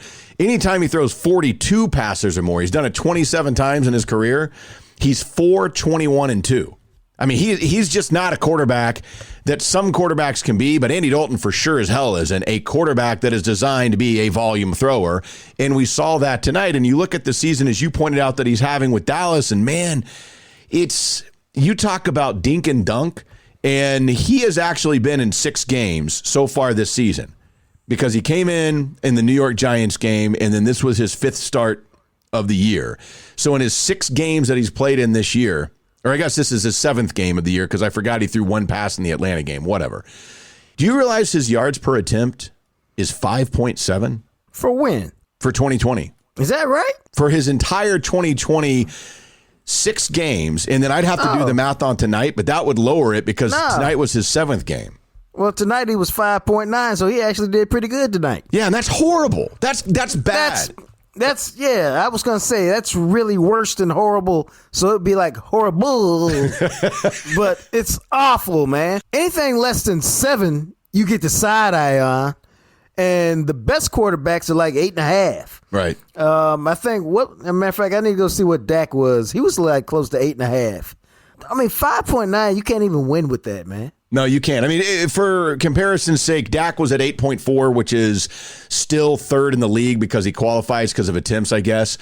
Right. Deshaun Watson is at 8.8. He leads the league. But then, I mean, Andy Dalton's not even in the top 32. Sam Darnold for the Jets is at 5.9 an attempt. I mean, you cannot win at 5 anything, bro. And that's what we're talking about. Like, you have to push the ball downfield. And when I'm talking about the 2 19-yard catches he had, which is almost 20, those were catch and runs. But, I mean, you have to push the ball at some point, man, because 5.9 doesn't get it done. No, it doesn't. And this is what makes this whole thing so frustrating. It was a really weird night. Dalton, just to your point, I don't know what it is. He just doesn't have it. I mean, I will say he's got an arm. That Hail Mary pass that he threw, I was like, damn, dude. I didn't think he'd get it all the way down there with that. That was actually a great pass that I thought, I mean, it went right through the hands of CeeDee Lamb. But, you know, he doesn't catch it. And then you look at the run game tonight, and Zeke, I thought for the most part, looked better than he has in a long time. But 18 for 77. I'm not sure that they got to use him the way that they were hoping to, because, again, what happens, as we've described to you since week 1, you get behind, and then you get more behind, and then you can't run how you want to, and you have to pass, and you abandon the run game, and nothing is working. No, I mean, that's happened today, because at one point it was 15 for 77, and that was terrific. But then they got down 24-10, and you just started running out of time. They tried to get the ball to him some, and then they had that atrocious series at the goal line where they ran him 3 times. I mean, my God. But see, that's what I'm talking about, man. They ran him 3 times, which is what you're supposed to do. The offensive line gave him nothing. No, none. I mean, they gave him nothing. He got hit immediately. Bro. Yeah, they gave him nothing. So, you know, he doesn't look to me as good as he was 3 years ago. I don't think I'm breaking news there. No, not at all. But he's good enough to be better than he's performing this year. Some of that's him. Some of that is what you saw at the goal line. It's just bad all the way around, man. There's literally no other way to describe this other than it is bad all the way around. From the defense to the offense to the special teams, this season cannot end soon enough. But then we'll get excited because we're going to get to talk about the top 3 or 4 or 5, whoever you want, college prospects, and that draft machine cannot get here soon enough for me. Although I got to tell you, this is just me, okay? It's just me. Just me. This ain't no sexy draft, dog. No, and really the problem is not sexy for defensive players. Maybe that's what it is. But yeah, I mean, because, you know, Trevor Lawrence can't miss prospect. There's some quarterbacks everybody is interested in. A couple of wide receivers are going to go early in Jamar Chase and Devontae Smith that I think excite people. And you can even get excited about the Sewell kid, the generational left tackle that's going to block for somebody on the left side for 12 to 15 years. But, man, there is no clear-cut Chase Young. There is no, like, shut-down, real legit. There's a couple of cornerbacks that people are high on, but it's really 2 or 3 that are kind of grouped together, and you're kind of right. There's no real big outside of Trevor Lawrence. That's what I'm saying. And, I mean, the left tackle's supposed to be a Hall of Fame caliber. Right. And I get it. And, look, I'm going to tell you right now, somebody earlier was like, defense every position. I was like, man, if Sewell is there and you're picking at 3 and you don't want to trade out, I'm taking Sewell. I just am, because I think you got to. You do the same thing you did with CeeDee Lamb. You can never go wrong taking the best player. I mean, left tackle is a premium position in this league, and if that dude is as good as what everybody projects, like you just said, like you're walking away from Tyron Smith at some point soon, and you're going from a Hall of Fame left tackle to a Hall of Fame left tackle, I think you have to take him. No, then it's pretty simple to me. You put him at, I tell you exactly what you do. You put him at left guard, and you tell Connor Williams to sit down or, go play right tackle if you think he can or whatever. Lyle Collins is back. So, no, Connor Williams be your first guy off the bench, or maybe he's your new center. But whatever it is, you put that dude at left guard for a year, and then you move him out to left tackle when Tyron's done, and you keep it moving. But it's going to be fascinating because Lawrence is going to the Jets, and if the Jags finish 2, maybe they go quarterback a Justin Fields, a Trask, a Wilson, whatever. If you're Cincinnati and you're sitting at 3, and this is where it gets interesting because it's kind of like the Cowboys, you don't need a quarterback. If you're Cincinnati, you could use a left tackle of the future to pair with Joe Burrow. Hell yeah. Or you could trade down, but we'll get to that when the time is right. Because I know everybody has been waiting for this all podcast long, and we're going to give it to you right now. And that is secret audio of a Cowboys Homer. These are my secretly recorded reactions while watching the Cowboys game this evening. And I got to tell you, I think there's even a clip that, I say secret audio. I mean, it's obvious that it's being recorded. I forget that I'm being recorded sometimes. I don't know why. I can't, because sometimes I turn it off because I'm looking something up or whatever, and then I forget that I turned it back on and I don't realize it. So anyways, and my lady friend would like to give a message to you guys that I will pass on to you right before the random audio. But let's get this thing started tonight, shall we? Because our first cut is from early in the game, as you might imagine, and this is when the Cowboys get things going early on, where maybe it looked like things won't be so bad tonight. God, it's going to be some sort of a hold, come all the way back. Awesome. So instead of a 1st and 10, it's a 1st and 20. God, Zeke wasn't even ready for that, and all of a sudden it's going to be 2nd and 25. Oh, this drive's over. And another, they got back to the line of scrimmage. What a great play that is. We need 24 yards. Let's throw it behind the line of scrimmage again. And now you're done. Why wouldn't you come after him? Oh, because they're just going to pitch it. Get 4 yards or whatever it is. Whatever. Who cares? There's the resignation seeping in right there. Who cares? I know who cares. Matt cares. Apparently. And that's why he's so pissy. Man. But yeah, dude, we all knew that drive was over, man. Yeah, for real. I see, it's one guy was telling me on Twitter, no, every drive is over like that for every bad team. I go, no, but when your quarterback is averaging 5.9 yards an attempt, the drive is over. If it were Dak, okay, let's drop back and see what you got on 1st and 20. If it's Aaron Rodgers and some other guys, okay, 1st and 20 is not the end of the world. It's hard, but it's not the end of the world. This scenario, man, where you're not pushing the ball downfield, this drive's over. Yeah, pretty much, and it was. And so that will move us into maybe a little bit of excitement here because the defense somehow did, and maybe it was a gift, right place, right time, whatever, but they did get a takeaway. Pick! Got it! Nice! My God. Who is that? Excitement there. Nice. Awesome. Another defensive takeaway. God, that is fantastic. Fantastico. Fantastico. I don't know, man. Fantastico. I got excited, and like I said, that was a bad throw by Lamar. And man, Lamar Jackson has some really bad throws tonight, but that was one of them where he just threw it behind the receiver who got his hand on it, and it tipped it right to Thompson, so he took that one pretty easily.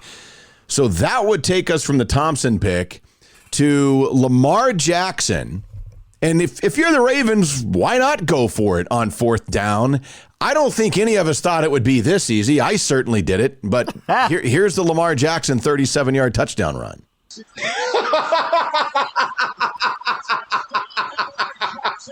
Oh, my God. Fucking 4th and 2. And he runs right up the middle, untouched for a 28-yard touchdown or some shit. Dude. Unbelievable. God. I mean, what the fuck is he looking at? My God. 37-yard. Right up the middle, 37-yard touchdown. I don't know why I'm surprised. I don't either. I just, as soon as that happened and he broke it, and it was obvious he was going to score. I was laughing. I was like, it's just so comical how bad they are. Well, it's so ridiculous, and it's so I'm not even surprised. I knew something disastrous would happen. It's just a matter of what it was going to be. And in this case, it was Lamar Jackson running untouched up the middle. It's unbelievable. It really was, man. Except that it's not. And so we go from that, and I think we forget the Cowboys had a lead at 3-0. That was the play that gave it back to Baltimore. And then the Cowboys, believe it or not, would get another lead at 10-7, and here is this one. And they got 1st and 10 from the 14. You got to score a touchdown. You got to. Can't just kick field goals the whole damn time. That's true. Get a touchdown, for the love of God. Caught, touchdown to Gallup. Nice. There's a flag on the play. Oh, my God. Okay, good. Dude, every time Well, it didn't, Joe. God, finally. Got one.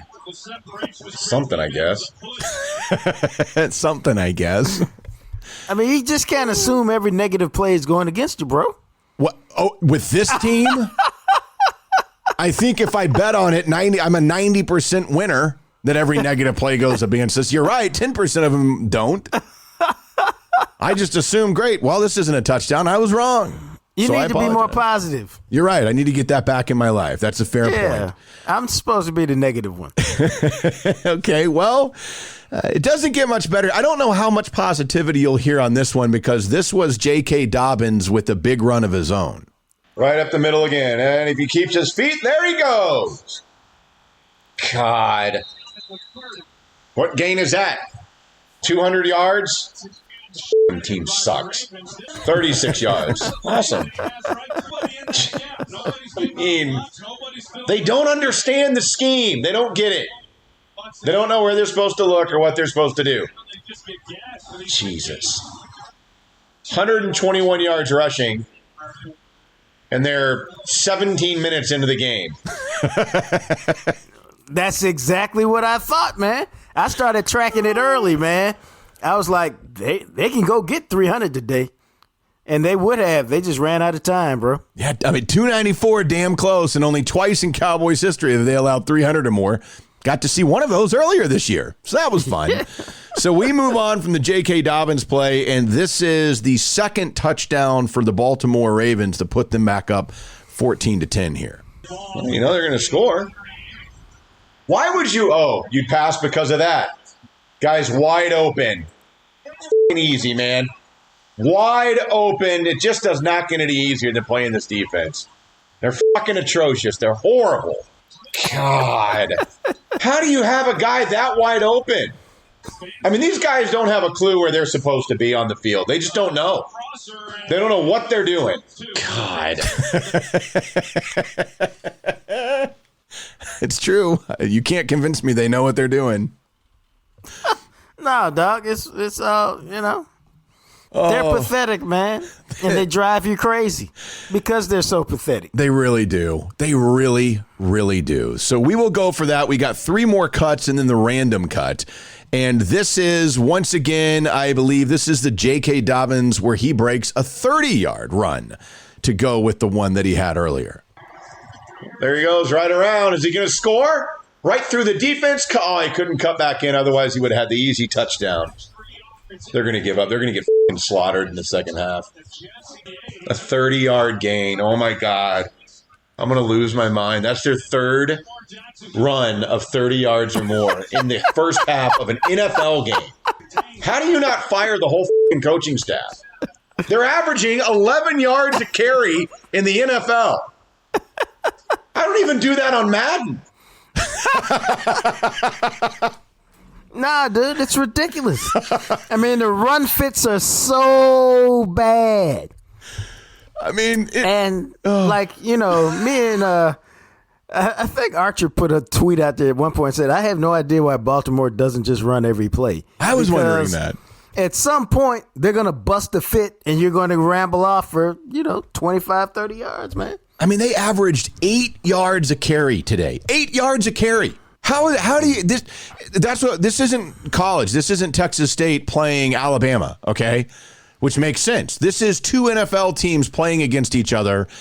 I can't wrap my mind around what we saw tonight. And obviously you're hearing it come out. Now, let's get to some of the missed field goal fun. Because first, we would see Greg Zuerlein miss a 53-yard field goal, and here's how I reacted to that one. You going to make this? 53-yarder. Come on, leg. And he missed that one. God. Jesus. Oh, well. I don't know. The team is shit. And just filters down to everybody. They just dip themselves in shit. Walk out on the field covered in shit and put a cowboy helmet on and call themselves Dallas. That is the 2020 Cowboys. Human beings dipped in shit wearing Cowboys helmets. Jeez, I got to tell you, I didn't see that one coming. Human beings dipped in poop wearing cowboy helmets. Well, yeah, I didn't either. You're not really wrong. I know. I don't think I was. I mean, that one worked well. Tonight, I cracked a little bit. I lost my mind a little bit tonight. I think you can tell. So let's wrap it up. This is the last one from the game. And like I said, there's not a lot late calls or anything, but this is, he missed the 53-yarder. Now this is the 52-yarder. He going to miss another field goal for us? Man, you can see that coming immediately. 1 of 3 today. Why don't you go ahead and miss another one, Greg? 52-yard attempt. And he missed it! Oh, my God. Holy shit. Yep. You're kind of like the Joker 1 today. for 4. I know. That's incredible. I don't know, man. Holy wow. Yeah, I get that little...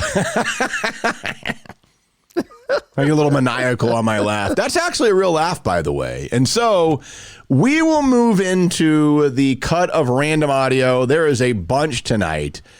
And I have to tell you, my lady friend at one point, she sat there and she goes, "Are you recording still?" And I go, "Oh yeah, I don't think I am anymore." And I looked, I was like, "Oh, I am recording." And she goes, "Okay, good, because I want everybody to hear what I have to live with." She goes, I think people listen and think you're faking this, but I want them to hear this because this is my life all the time, nonstop. And now they know how crazy you actually are. And so that's her message for all of you listening. And this, to wrap up, secret audio of a Cowboys Homer, this is the random audio gold. That was awesome. He rips off that snowman's arm and the snowman starts freaking out. I mean, you can get another branch for another arm. Jeez. Wow. Oh, that was funny. Lamar, run the ball. Run the ball, Lamar. Meow, meow, meow, meow, meow, meow, meow, meow, meow, meow, meow, meow, meow, meow, meow. Don't hurt yourself, Lamar, with your little ball. What the hell is that? It would go, "Good day. Have you had a good day lately?" I guess you haven't. The guy was in the car when they wrapped it because there's no other way for him to get into the car. So she knew he was in the car when she wrapped it. It makes no sense. It's true. So apparently if you get Popeyes and you sing, then they'll put you in a commercial. Love that chicken from Popeyes. Love that chicken from Popeyes. There goes galloping, galloping, galloping, galloping, galloping, galloping, galloping, galloping. There go galloping, galloping, galloping, galloping, galloping. I recorded that. I thought I wasn't recording. My God. There it is. Wow. Yeah, that was a special one tonight, man. Special to say the least. My God. Yeah, it's pretty nuts. It is pretty nuts. By the way, I have a Christmas song that I'm going to redo that I'm going to play at some point that I'll have to play for you. I'm still writing out the lyrics, but it'll be pretty gold. I mean, that's just, I don't know why my brain takes me to these places. But man, nobody knows why your brain takes you to these places. That was the wrap up of secret audio of a Cowboys Homer. I think a lot of us were screaming and frustrated at the television tonight. But that, my friends, that was fantastic. I highly enjoyed it. I bet they did too. Thanks for listening to the Jam Session podcast. Make sure you tell your friends. If you like what we do, please tell your friends so that they can support us and join the Jam Session family. You can find us on Instagram at Jam Session Cast. We're also available on our YouTube channel, so subscribe today by searching Jam Session Podcast. And of course, don't forget on Twitter at McMattRadio, at JJT_journalist. Thanks to Purple Elephant Music for the music you hear at the end and beginning of each episode. He is, of course, the radio and TV star, now the podcast star, the sexy Jean-Jacques Taylor. And I'm just a guy, Matt McLaren. Please remember, subscribe, rate, and review. Tell a friend, and we'll catch you next time on the Jam Session Podcast, available everywhere you listen to podcasts.